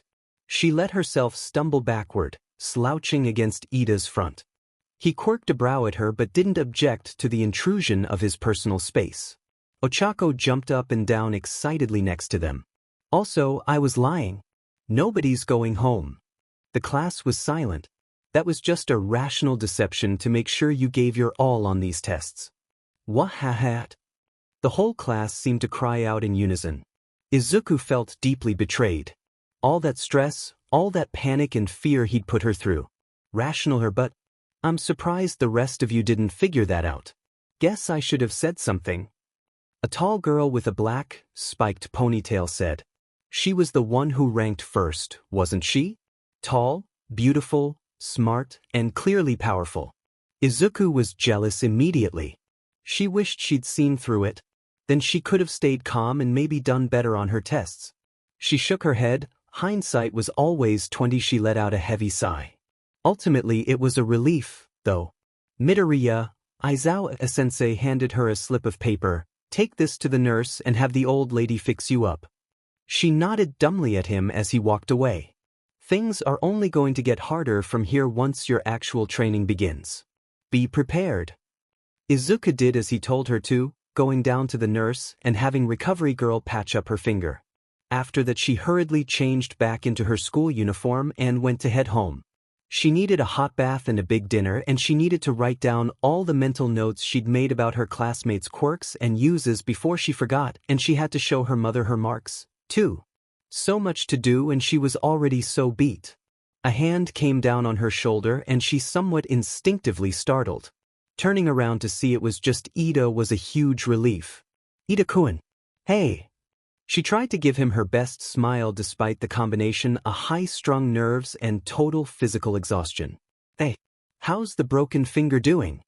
It's doing just dandy thanks to recovery girl. She held up the finger in question to show him. Ida put his hand under his chin and squinted, carefully inspecting the injured digit. Once he seemed to deem that yes, it was in fact fine, the two started walking toward the school gate together. To tell the truth, I was a bit concerned about Aizawa-sensei's approach, but I trust the school's judgment. UA is the top hero program. He shook his head. Even so, lying is downright immoral. She quirked an honest smile at him. Ida wasn't scary at all once you got to know him. He was just very serious. Hi-yi. The two turned simultaneously to be greeted with the sight of Ochako running towards them at full speed. Wait for me. She more or less crashed into Izuku, and they both would have fallen if not for Ida's sturdy frame being in the way. You're Tenya Ida, right? She suddenly realized that while she and Ida had introduced themselves to each other formally, she had never actually told Ochako her name. When Ida nodded, she turned her attention to Izuku. And you're Deku, right, Curly? Huh. That's what that Bakuga guy called you, right? During the fitness test. He had. WL. My name's actually Izuku, Kaken. Just calls me Deku to make fun of me. That's unsportsmanlike. Ida was clearly missing the intent. Oh really?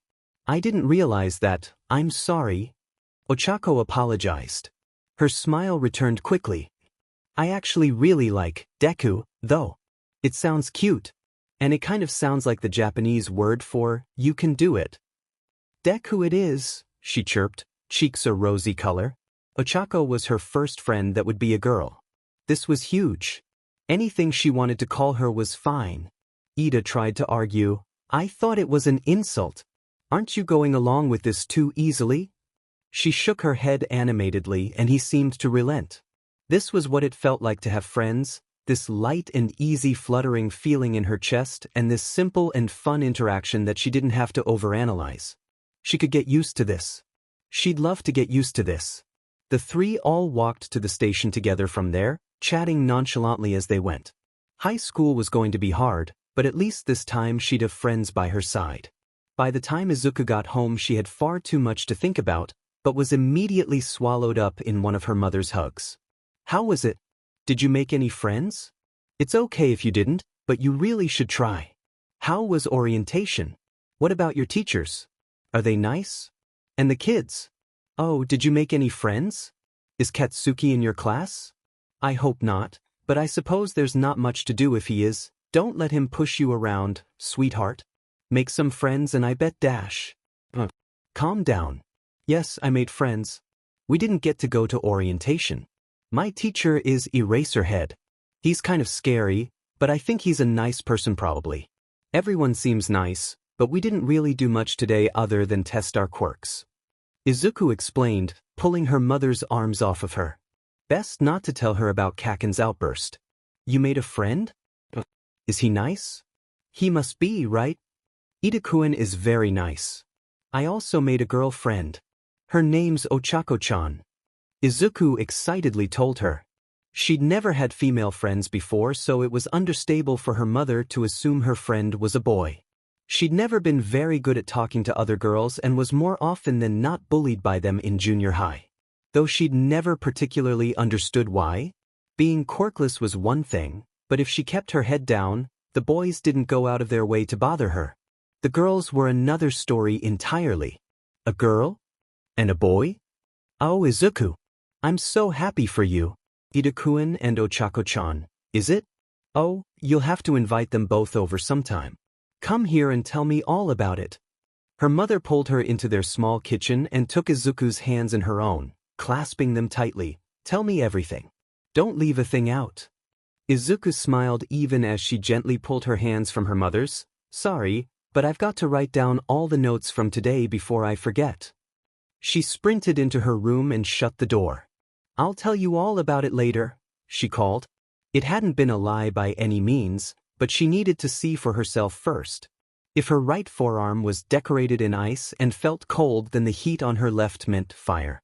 She gazed, mesmerized, at the flames dancing up her arm from her wrist to her elbow as she yanked the sleeve out of the way. She hadn't properly looked yet. She hurriedly stripped off her top layers and held out both her arms in front of her. They were beautiful. Fire and ice. He had an ice-type quirk, or at least she was pretty sure he did. She'd seen him use ice during the assessment. But what about the fire then? Endeavor's quirk was Hell Flame, and if her soulmate was his son? Whatever. She'd figure it out later. Maybe. She'd talk to him tomorrow. Maybe. This was all too much. Her soulmate was Endeavor's son? And he was a student in the hero course at UA? And he ranked even higher than Kaken in the quirk assessment? He was too amazing. She was nothing by comparison. What did she have to offer him? Nothing. She quickly shook those thoughts from her head. She had to write down all of the notes she'd picked up today, that hadn't been a lie. Pulling out her notebook and taking a seat at her desk, she diligently set about writing down everything she'd noticed throughout the day. By the time she finished it was already getting late, so Izuku shuffled out into the kitchen only to be greeted by the sight of her mother asleep, face resting on the kitchen table. She smiled and grabbed a blanket to drape over her shoulders before setting about reheating some leftovers. Tomorrow classes would officially start. She ought to learn the names of her other classmates. It was all such a big change compared to her junior high career. She already had friends to look forward to seeing. Not to mention she got to be taught by All Might. All Might. She had to show him her marks. They were so pretty, and he probably knew Endeavor personally too. Maybe he knew Todoroki-kun a bit? It was worth asking, right? She looked at the clock. Too late to call him now. She's tell him tomorrow. Izuku cleaned up after herself before heading to bed. She couldn't wait for school tomorrow. When Izuku woke up she felt fuzzy, like she'd been dreaming deeply. She tried to remember briefly, but couldn't quite recall what she had been dreaming about. Something about a little girl with lopsided pigtails and overalls falling off her shoulder and a boy with a big smile he saved just for her. There was a playground with a slide and then she remembered where it was. The playground she used to play on when she was little. She recalled stopping Kaken from bullying another boy and how he'd ganged up on her with his friends. Bad memories weren't how she wanted to start. Shook the tiredness off and went to wash her face. Today was the day. She pulled on her uniform and hurried out of the house. Her morning classes were the regular high school curriculum, but that was no reason for her not to pay attention. Lunch was heavenly because she got to eat it with her friends for the first time. What a different experience! Ochako and Ida were wonderful and she was enthused to see that several of their other classmates also chose to sit with them. No sign of her soulmate, though. No Kaken either. Is it true that they're soulmates though? That caught her attention. She quickly pulled at the edge of her sleeves. It was already becoming instinctual to check if her marks were fully covered. She wasn't sure what that said about her. What? Siro and Shuji. Ashido shared. She was practically vibrating out of her seat with excitement. They're pretty cute together too. Izuku nodded, trying to put faces to names. Siro was the boy with the tape quirk and Shuji was? She had to rack her brain a bit. Oh. She put her fist in her palm as she remembered the day before. I saw them talking during our quirk assessment. During the grip test. Some of the others around her nodded eagerly. Pretty sure Jairu's got an active mark, too. I saw it in the changing room, Azui said. But there must be a lot of couples in our class then, huh?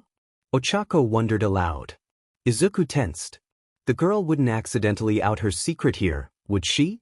We don't know that Jairu's soulmate is in our class. But it would make the most sense. And Uraraka's right. Even if they aren't in our class, I've got my mark now, too. Azui was collected even as she said it.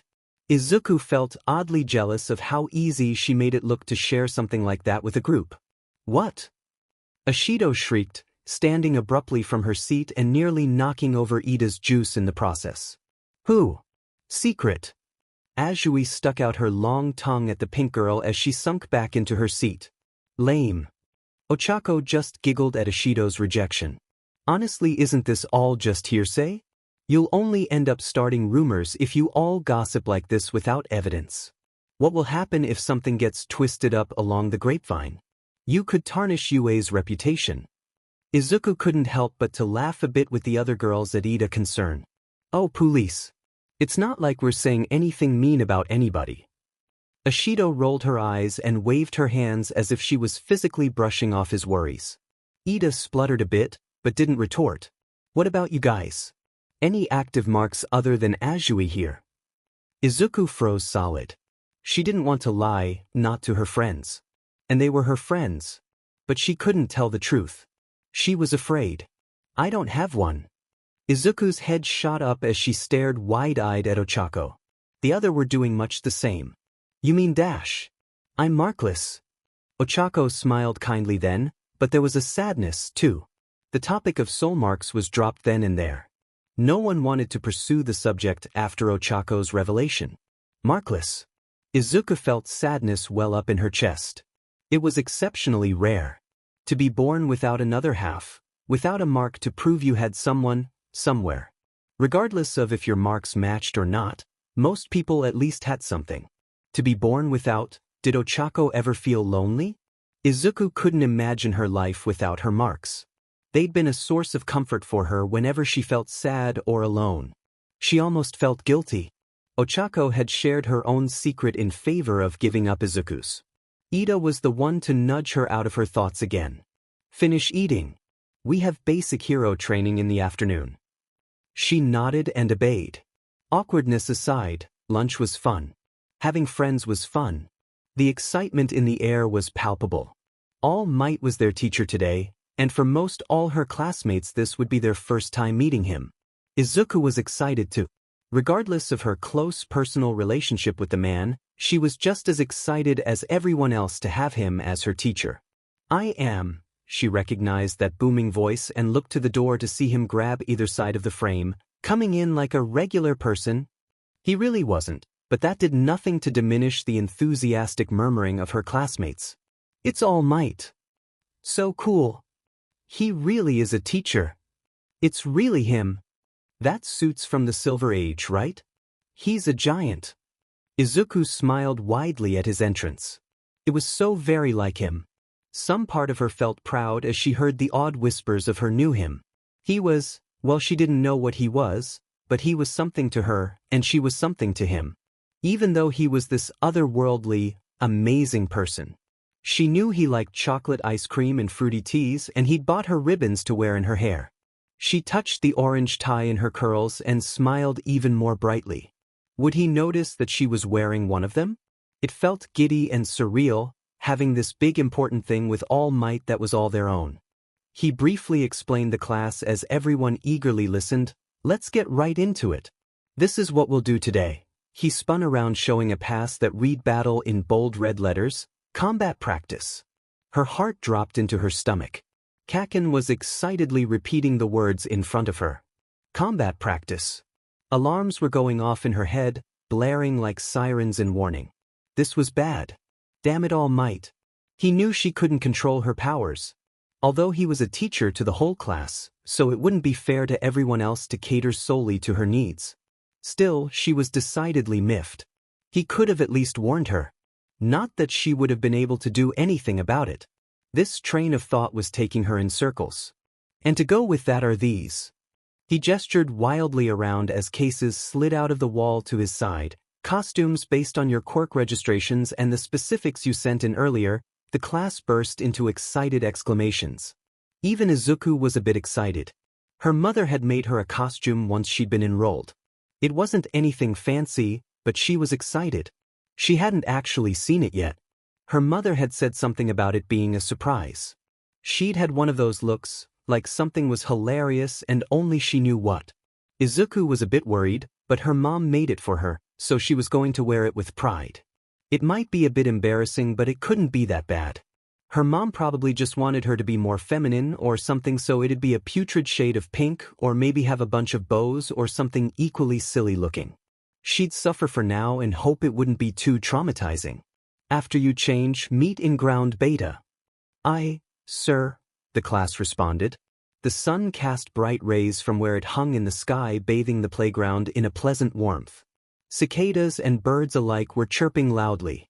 The beautiful day did nothing to change the scene going on at the edge of said playground, where a little girl stood with tears in her eyes, hands balled into angry fists even as she trembled with fear and struggled to keep her voice even. She had to sound brave if she would ever be a hero. That's mean, Kaken.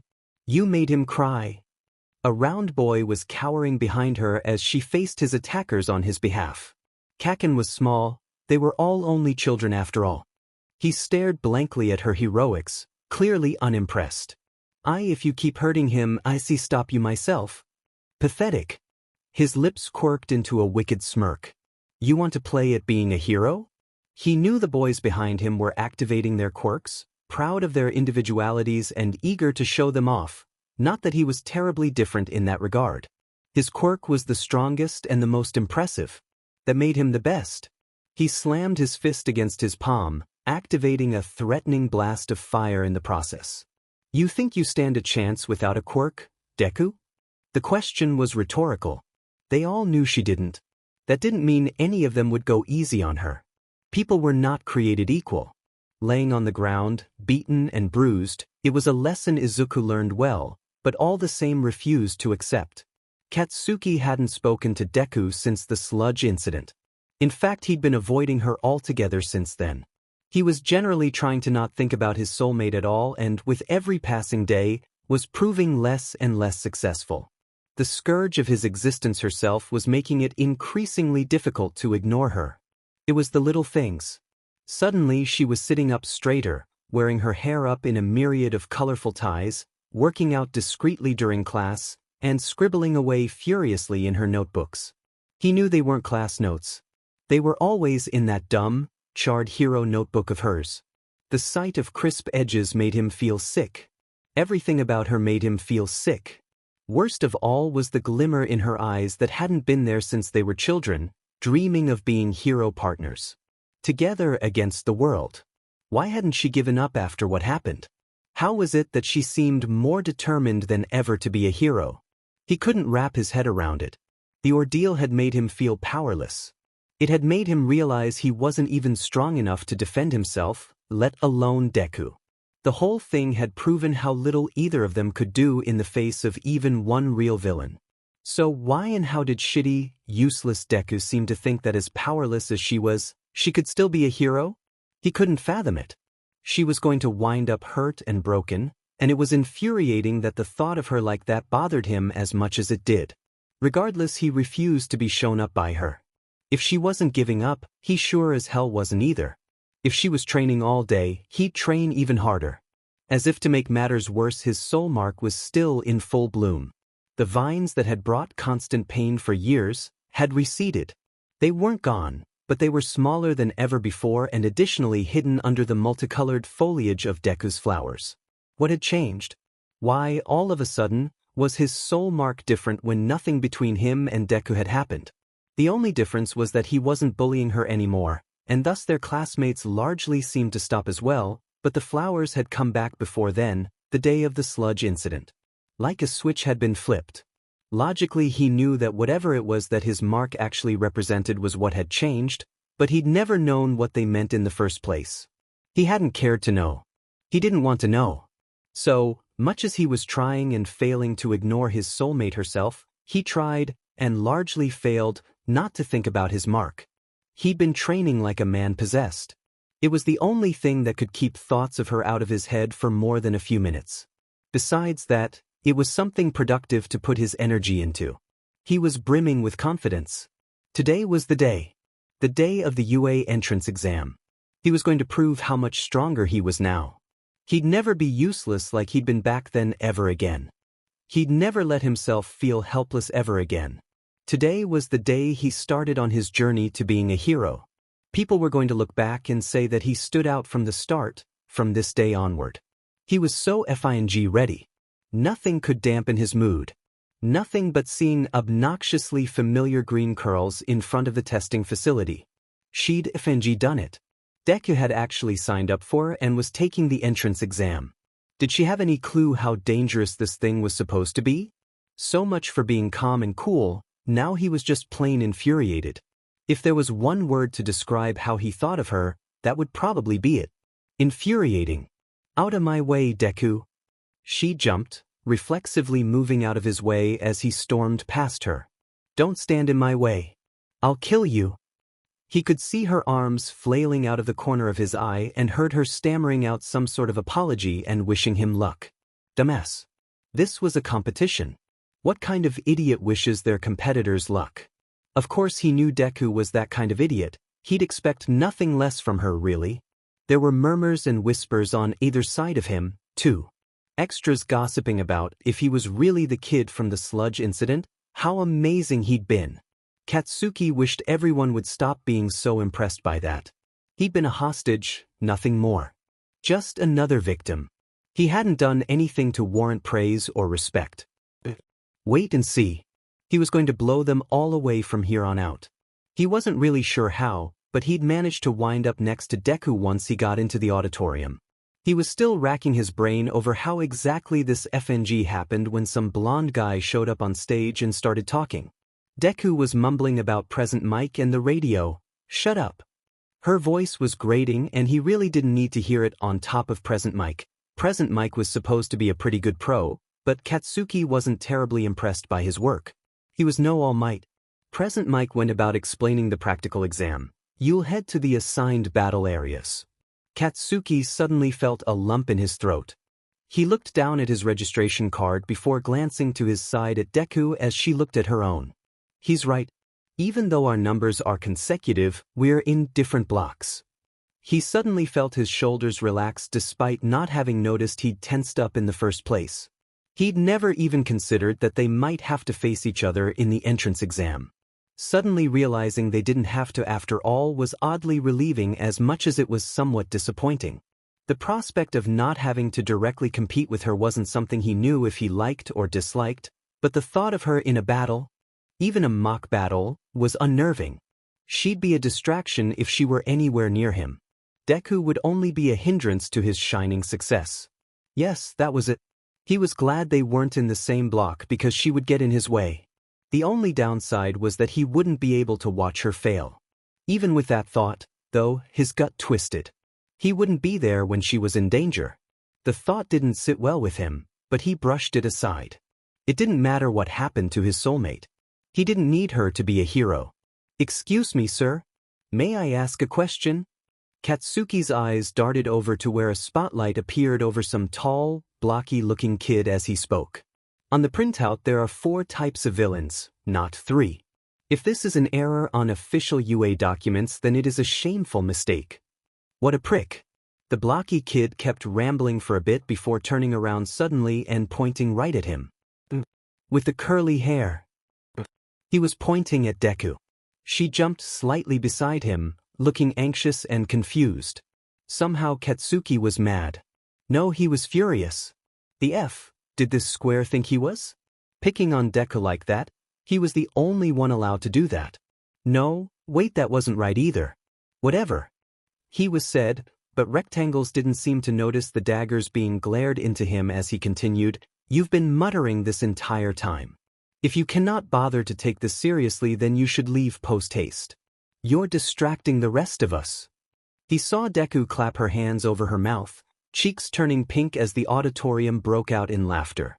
Something ugly twisted in his gut as he realized this was exactly like what had happened the day of the Sludge incident during class.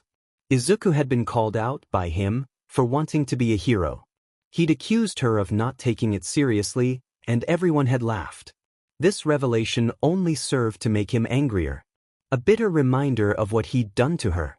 Deku was still pathetic and useless, but he doubted anybody else in this room had thrown themselves at some time monster for someone who only ever treated them like shit.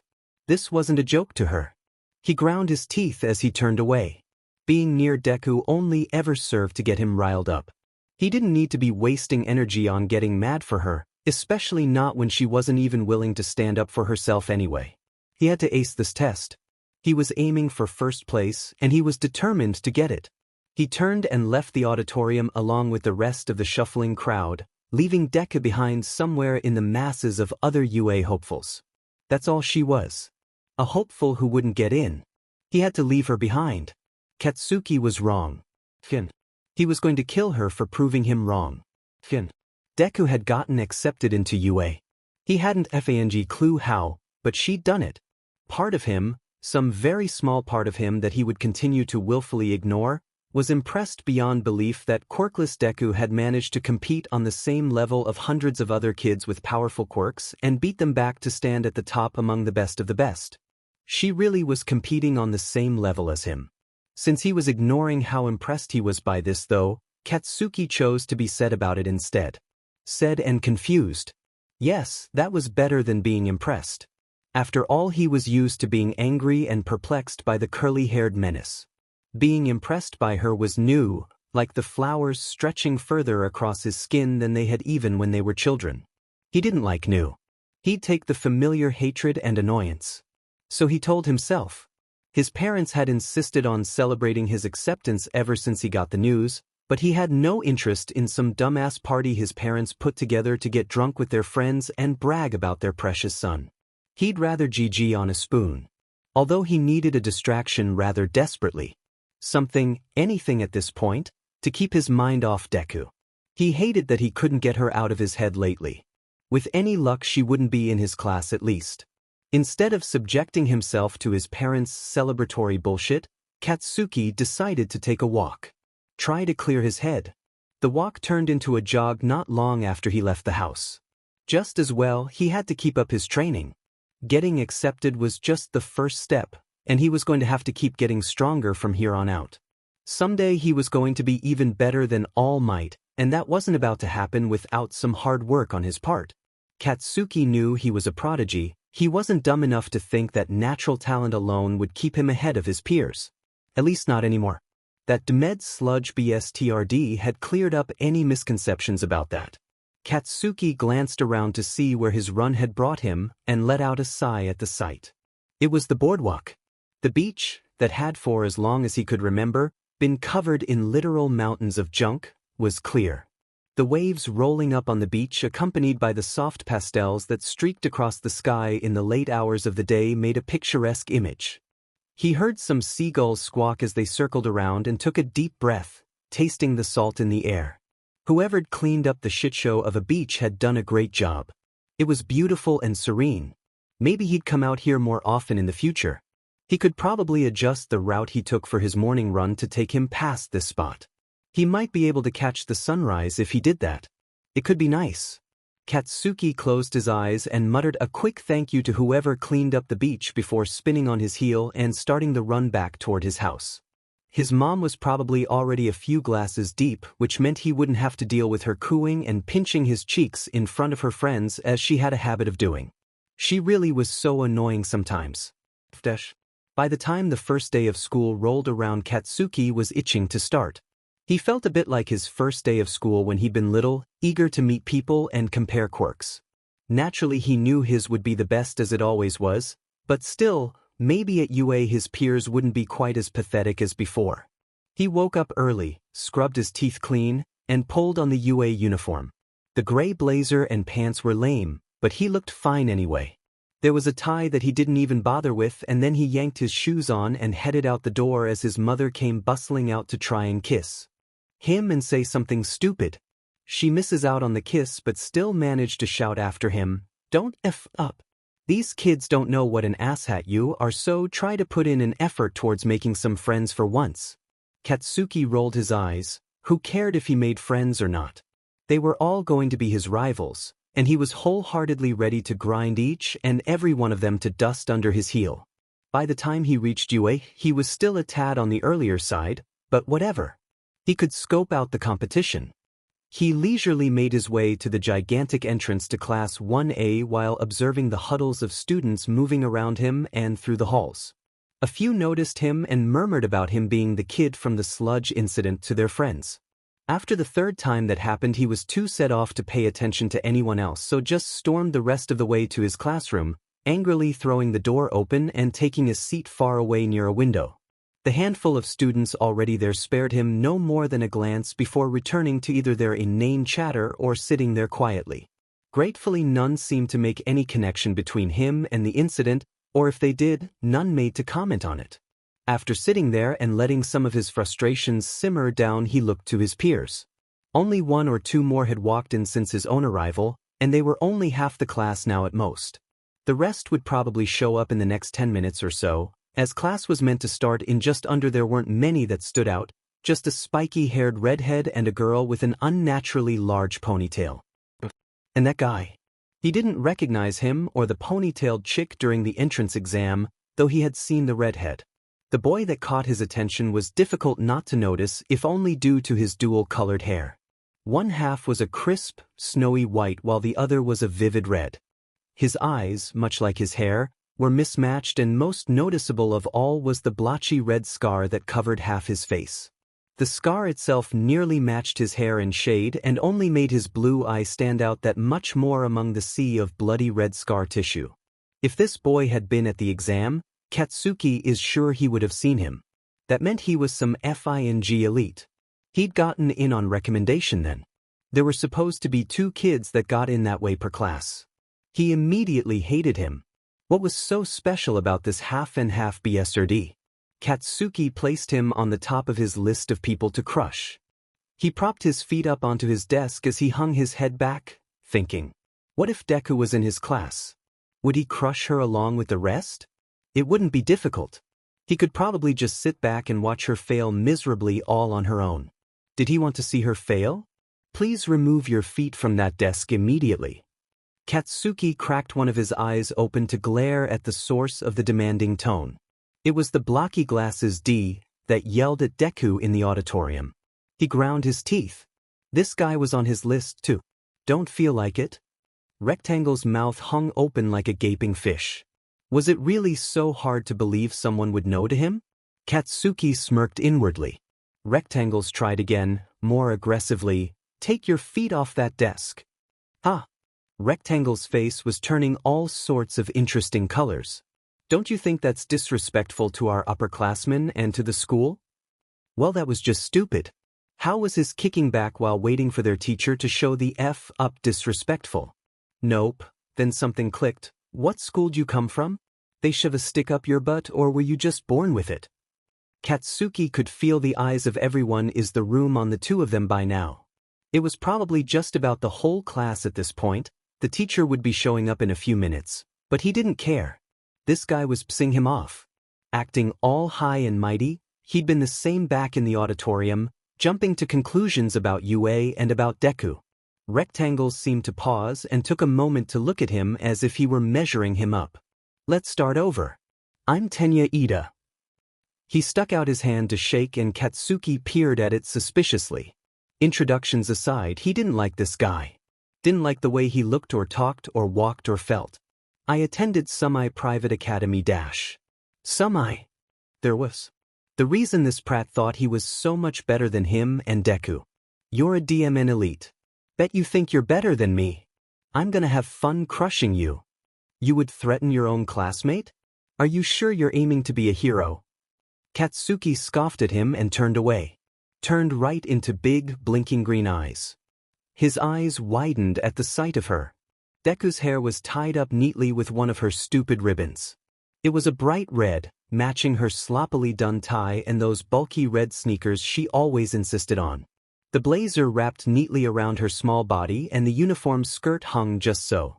Not that he was paying any attention whatsoever to how cute she looked in the uniform. None at all.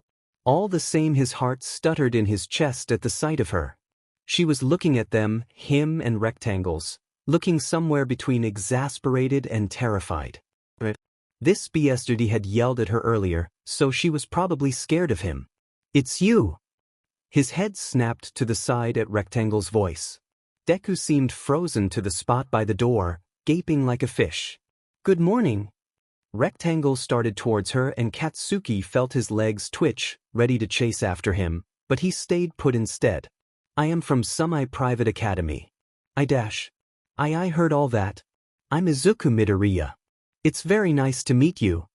Why the hell was she being so polite to him? Why was she always such a complete and total PP? This guy had been a JRK to her before, so why was she playing nice? Rectangle started going off about her realizing something about the exam, but not a lick of it made sense. He stared on in bafflement at the two of them, the chaotic interaction only becoming stranger upon the arrival of some round-faced girl that seemed to know Deku. The two of them started twirling around like a couple of buffoons until Deku screamed. She didn't go eep or anything like when he used to bully her. She screamed. His fingers clenched at the edge of the desk as she stooped down, clutching her arms to her body. What was wrong with her? Rectangles was crouched in front of her worriedly, only serving to further make Katsuki want to bash. His four-eyed face in. I'm sorry. I didn't mean to hurt you. Gosh, I was so excited, I didn't think I grabbed you that hard. I'm so sorry. No, I'm fine really. You didn't hurt me. But she still looked like she was in pain. Deku glanced around the classroom before standing up. The trio seemed to be chattering again and he shook his head. He didn't care about any of them. The teacher was going to be late if they didn't show up soon. It was immediately after this thought that the condescending worm showed up, proclaimed himself their teacher, and told them all to put on the track uniforms and meet outside. He was ready to get started crushing these extras. Katsuki was fairly sure he was staring. She was stupid. Or she was a freak. Probably both. Definitely both. Deku was shuffling out of the girls' changing room with that angel face from the classroom. The truly bizarre thing was the fact that she was wearing the button up from her uniform under the tracksuit. The white sleeves looked puffy sticking out from under the dark blue of the gym uniform. The tracksuit was meant to be fitted and he could see the bunched up fabric making it sit awkwardly on her torso. What the hell was she doing? He shook his head and tried to put her out of mind. Yet he couldn't keep his eyes off her. She kept glancing over the class and anxiously tugging at her sleeves. Why so fidgety all of a sudden? She folded her arms behind her back. That was weird, but he couldn't summon up why it was weird. Slug Teacher's monotone drawl caught his attention as he announced why they were all out here. A quirk assessment. Katsuki felt his face split into a grin. This was going to be great. What about orientation? Angel Face piped up from where she stood at the front with Deku. Who cares? The teacher dismissed her quickly. This guy was clearly going to be all business, and that suited Katsuki just fine. The students around him shuffled restlessly. But Kugu, he perked up at being addressed. So this slug guy had already memorized all of their names? How far could you throw a ball in middle school? All eyes were on him now, and usually he would relish the feeling of being the center of attention, but something felt off. It hit him a beat later that he was nervous. His usual arrogant confidence had been shot by the aftermath of the Sludge incident. He was wigged out, surrounded by unknown quirks that might, however impossible he told himself, be better than his. He was still the best. He had gotten into UA. But so had all these people. So had Deku. He swallowed 67 meters. Everybody else. He was still the best. He hadn't stopped training since he got accepted. He'd worked too hard not to be the best. He'd prove it right now, right here. To all of them. He'd prove he was better than the spiky redhead and the ponytailed chick and half beat. He was better than all of them. Great. He tossed Katsuki a ball which he easily caught in one hand. Now throw this. Do whatever you need to, just don't leave the circle. Give it all you got. Katsuki felt a jolt of excitement rush through him upon the instructions. He was being used as the example. Perfect. He'd show all of them how powerful he was before they even started. He swaggered out into the field. What to do? He could propel it forward with an explosion, right? After all, Scarf-sensei did say he could do whatever. He brought his arm back and felt his muscles flex before he swung forward, setting off the explosion at the zenith of his swing. Die! The ball rocketed through the air.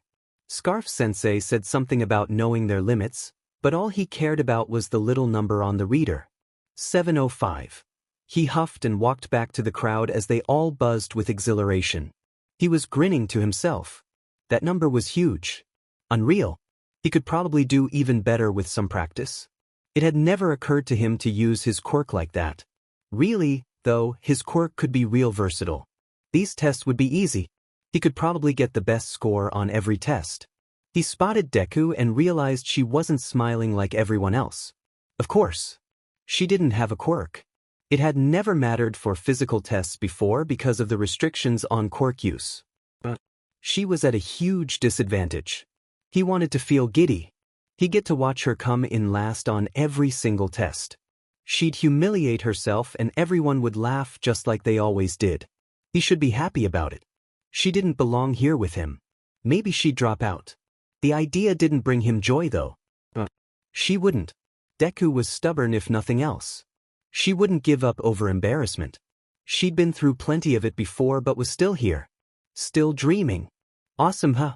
Katsuki felt uneasy as Slug-sensei smiled at the class. You're all aiming to become heroes after 3 years here and you think it'll be all fun and games? Alright. Whoever comes in last place for all 8 tests will be judged to have no potential and will be punished with expulsion. The whole class seemed to have a similar reaction to that, but Katsuki couldn't care. He'd just easily come to the conclusion that Deku would come in last. She'd be expelled? After she made it so far? All the grueling work he knew she'd put in would be rendered moot? We're free to do what we want about the circumstances of our students. Welcome to the UA Hero course. He felt himself grin. He was gonna place first no matter what. Deku had gotten this far on her own, and if she flunked out, she flunked out. Besides, not all of their classmates' quirks would give them an advantage in a physical test, so there were at least a few people competing without an edge like Deku. She'd have to work it out on her own. He had to smash his own competition.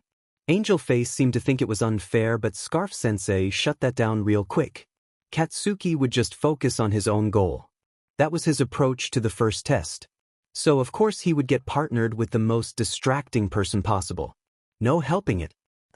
Good luck, Kaken. She was trying to smile. Katsuki only scoffed in return.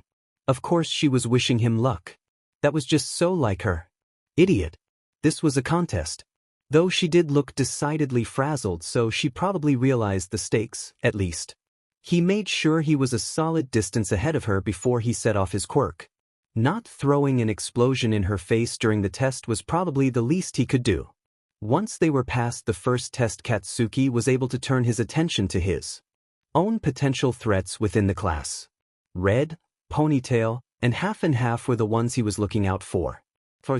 Red's quirk was weird-looking but seemed useful. Four Eyes was a speedster. That was a simple but versatile ability. Ponytail he hadn't managed to actually pay attention to, but he'd figure her out later. He didn't like the air of superiority she gave off. Half and Half had an ice quirk, it looked like. Go F&G figure they'd be natural, elementally opposing enemies. His quirk was probably equally as efficient if he was smart about using it, which he seemed to be. Definitely the largest threat. Before he seemed to realize they were at the ball toss. He'd already done it technically, not that he would mind trying again. He could maybe get a higher score if he did. But it was a once-and-done deal for each of them, so he would just take the chance to observe. Midoriya's in trouble if she doesn't shape up. He glanced over. Four Eyes was standing next to him, irritatingly towering over him. Huh. He pointed at her in his agitation. The hell was Four Eyes getting worried for anyway? Of course not. She's a quirkless small fry. Four Eyes had the gall to act surprised. Quirkless? Did you not hear about what she did in the entrance exam? The F was this guy talking about? He'd known Deku longer than anyone save her mother, and she was as quirkless as could be. Who was this JRK acting like he knew something Katsuki didn't? Ah. The quickly escalating conversation came to a halt when Deku took her throw. As expected. Pathetic. In fact, was that worse than her middle school score? She was standing there looking shell-shocked. Scarf-sensei came forward and seemed to be talking to her, but he couldn't hear much. The whole class heard her exclamation identifying their teacher as Eraserhead. One of the man's scarves reached out and pulled her close as they spoke, and boy did Katsuki not like that, but more importantly his curiosity was killing him. What were they talking about all hush-hush like that? The scarves receded and Deku got another ball before trudging back to the throwing circle. She got another go? Did this have something to do with him being Eraserhead? That guy erased quirks, right? What did that have to do with Deku of all people? She didn't even have a quirk to erase. Looks like she got some advice from the teacher. Bullshit. Probably just told her to pack her bags. Deku reared back and threw. Katsuki stood there speechless, staring at the sky. The ball came down somewhere far off. 705.3 meters. What? She was nothing. Just quirkless Deku. Powerless. Hopeless. Useless. She was less than nothing. She was less than nothing and she'd beaten his score. This was impossible. It was a joke. Some horrible joke. His soulmate was a pathetic waste of space with no quirk who could never, no matter what, be on par with him, much less beat him at something. Deku, you beach. Liar. Tell me what you did or you're dead. Tell me the truth. His feet were already off the ground, dashing forward. He saw her blanch at him before shrieking and falling over. All of a sudden he wasn't getting any closer to her, though. Scarf-sensei had wrapped him up in his scarf, somehow fixing him in place. What the F dash? He felt angry and trapped as he struggled against the bindings to no avail. This was freaking him out. Why are your scarves so strong? Katsuki was livid without any outlet to let his frustration wreak havoc on even though there was a perfectly good target right there. If he could FING reach her. See how far she can throw when she's on fire, FING liar. Because it's a capture weapon made out of carbon fiber and a special metal alloy. Now stand down. Aizawa-sensei's inflection was cutting. It's unwise to make me use my quirk so much. It gives me dry eye. That's so lame. You're wasting time now. Whoever's next can step up. The scarves drew back, releasing him. He was standing several feet from her. All he could do was glare. This was so frustrating. He wanted to throttle her. Liar. Deku stood and scurried away a moment later. Every inch of her screamed fear and he felt sick. What right did she have to act so afraid when she'd been holding back all these years? She had a quirk? What the hell? She'd been laughing at him all this time, hiding some amazing power. He was a joke to her. Did she know about his mark? Was that why? Why she never said anything? Did she think she was too good for him? FING beach. FING liar. FING soulmates. He felt an agonizing squeeze around his chest. Katsuki quickly returned to his spot. The constricting feeling hurt. More than it used to. The flowers had taken over most of his torso recently, but this feeling was the vines he'd had before the Sludge incident. When he'd been bullying her, he'd almost forgotten how much it hurt. He could feel them around his chest, like they were suffocating him. He felt like couldn't breathe. He snuck a look at Deku. She was huddled between Four Eyes and Angel Face, her back turned to him. He closed his eyes to focus through the pain. He'd dealt with these shitty vines for most his life. Just cause he'd gone a few months without them flaring up didn't mean he suddenly couldn't handle them. Endeavor? The number 2 hero? His eyes snapped open at that. Deku's voice, he followed her gaze to half and half. Looked like he'd just finished his toss. Izuku crouched down trying to hide herself and half turned about as bright red as his scar while he frowned and returned to his spot among the class. Was that about? He shook it off. He'd confront Deku about her newfound quirk later. The class moved on to the next test, and he briefly saw Four Eyes and her lagging behind, chatting it up. She had to be trying to PSS him off at this point. Or maybe it was all Four Eyes' idea. Some elaborate prank on Katsuki for not being prim and proper enough or some shit. No, that was stupid, and Deku didn't have a mean bone in her body. She also hadn't had a quirk before though. Maybe he didn't know her so well after all. Whatever. She might get expelled today anyway. At this point, he'd consider it a blessing. The next tests passed by quickly. His scores seemed to improve if only because he needed somewhere to shove his anger. If there was any consolation to all this, he was a shoo-in for first place. Everyone gathered about in a loose circle for Aizawa-sensei to announce the results. I've ranked you all from best to worst. Most of you probably have a decent idea of your standing already. I'm just gonna put up the whole list since it's not worth going over everything individually. A hologram ranking list appeared in front of them and Katsuki felt himself smirk. Of course he was first. He almost didn't bother looking. But he did look. Then he kept looking. This was wrong. It had to be. He didn't know how but somehow it was wrong. Not even one, but 2 people beat him? Rage surged through him quickly. Momo Yaoyorozu and Shuto Todoroki. Who were they? He didn't remember their names from the practical exam rankings. The referrals? Ponytail and half. He turned to glare at one of them, and it was painfully easy to pick red and white out of the crowd. He hated him. ICBSTRD. And look at me. The JRK wasn't even looking at the board, like he didn't care where he ranked. Like it wasn't worth seeing. What was that half BSRD looking at so fixedly anyway? He jerked his head to the side along the other boy's gaze and his glare dropped. He was staring at Deku. Her hands were grasped tightly in front of her chest, face flushed from the day's work, a smile tugging at her lips as she stared, wide-eyed at the board. She wasn't last. Katsuki nearly broke his front door off the hinges when he got home. He stomped violent to his room and threw himself backwards onto the bed. He glared at the ceiling. He was furious. Nothing good had happened on his first day of school. His morning had been a mess, but not overly bad exactly, Four Eyes and all, but things had just gone straight down the toilet once Deku walked in. He hadn't come in first, but had been beaten by 2 FING elitists, one of which kept staring Deku. Deku who had a quirk now. She lied to him. For years. He almost couldn't process it properly. Or maybe he wasn't processing it at all. Kind, sweet Deku? Wishing luck to the competition Deku? Deku who had physically, unflinchingly thrown herself at a monster just to win him a few seconds of oxygen? He felt cold and sweaty and his head ached. His eyes burned, but he wasn't in the mood to cry. Crying over her would be stupid. He wasn't supposed to care, thought he hadn't cared in years. His mark had changed though? That meant something was different now, right? He swallowed and sat up, taking several calming breaths.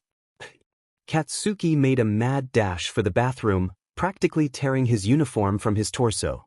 He gaped, utterly bewildered, at the mirror. FING vines were wrapped completed around his torso, front and back. They shifted as he watched them, felt them. The flora were gone. Choked out. Save one. poking out between two wrapped vines. It looked perfectly healthy and colorful, but it was alone. It had never been this bad before. Never. What had he done wrong? He placed his hand over the soul blossom, right over his heart. Katsuki scoffed and turned from his reflection to twist the water dial in the shower. He didn't do anything wrong. It was Deku. She lied. She did this to him. He'd show her who was the best. Her and Todoroki and Yaoyorozu, too. He'd show everyone. So the class wasn't complete trash. That was something to work with at least. Midoriya was concerning in her reckless all-or-nothing attitude, but she had spunk. And she was a clever little snot. There was also a lot of raw power in the class besides her. Todoroki, Yaoyorozu, Kirishima, and Bakugo especially all had amazing quirks that they weren't using to the best of their ability. There were a lot of others that had unique powers that would be difficult to turn offensive. It was a well-rounded class, even with the less than amazing individuals. There was potential. He walked around the building to where All Might, Toshinori, thought he was being sneaky. All Might shot up upon his approach, back going straight, before relaxing a bit and rubbing at the back of his neck. Aizawa watched the movement lazily. He frowned a bit at the way his stomach fluttered. It wasn't rational to feel like this. They weren't high schoolers anymore, and besides, he had his own soulmate. As ridiculous as the whole notion was to him, he knew it meant something to everyone else. He wasn't supposed to want to run his fingers through Toshinori's hair. He wasn't supposed to be as jaded as he was about All Might's so-called true form or the resulting implications. The man was keeping secrets, more than Aizawa had thought him capable of. All Might seemed to pull himself together a bit. Aizawa, you liar. Too much time on your hands? The blonde barely reacted to the jab. Irrational deception. April Fool's was last week. You expelled a whole class of first years just last year because you said they lacked potential. For a guy like you to go back on his words, it must be because you saw her potential as well. All Might pointed a finger at him for emphasis. Aizawa turned to give him his full attention. As well. Now that got a reaction. You seem to be supporting her quite a bit. Is that all right for a teacher? The other man faltered, finger falling and body going rigid. Aizawa kept going. It's a tad early in the year to be picking favorites. Her potential wasn't zero. That's all. Aizawa walked away, lost in thought. It was cruel to cut dreams short halfway. But why did Toshinori care about her? She'd reminded him of the symbol of peace before, if only in her wily over-eager attitude and lack of self-preservation. Reckless, self-sacrificial idiots. But there was something else. Their quirks were rather similar, weren't they? That was odd, and Aizawa didn't really believe in coincidences, but what could he say? There wasn't evidence to draw a conclusion. Not yet. He'd have to wait and watch. Midoriya was bound to be a spectacle regardless of success or failure, if only because she wouldn't go down without a fight.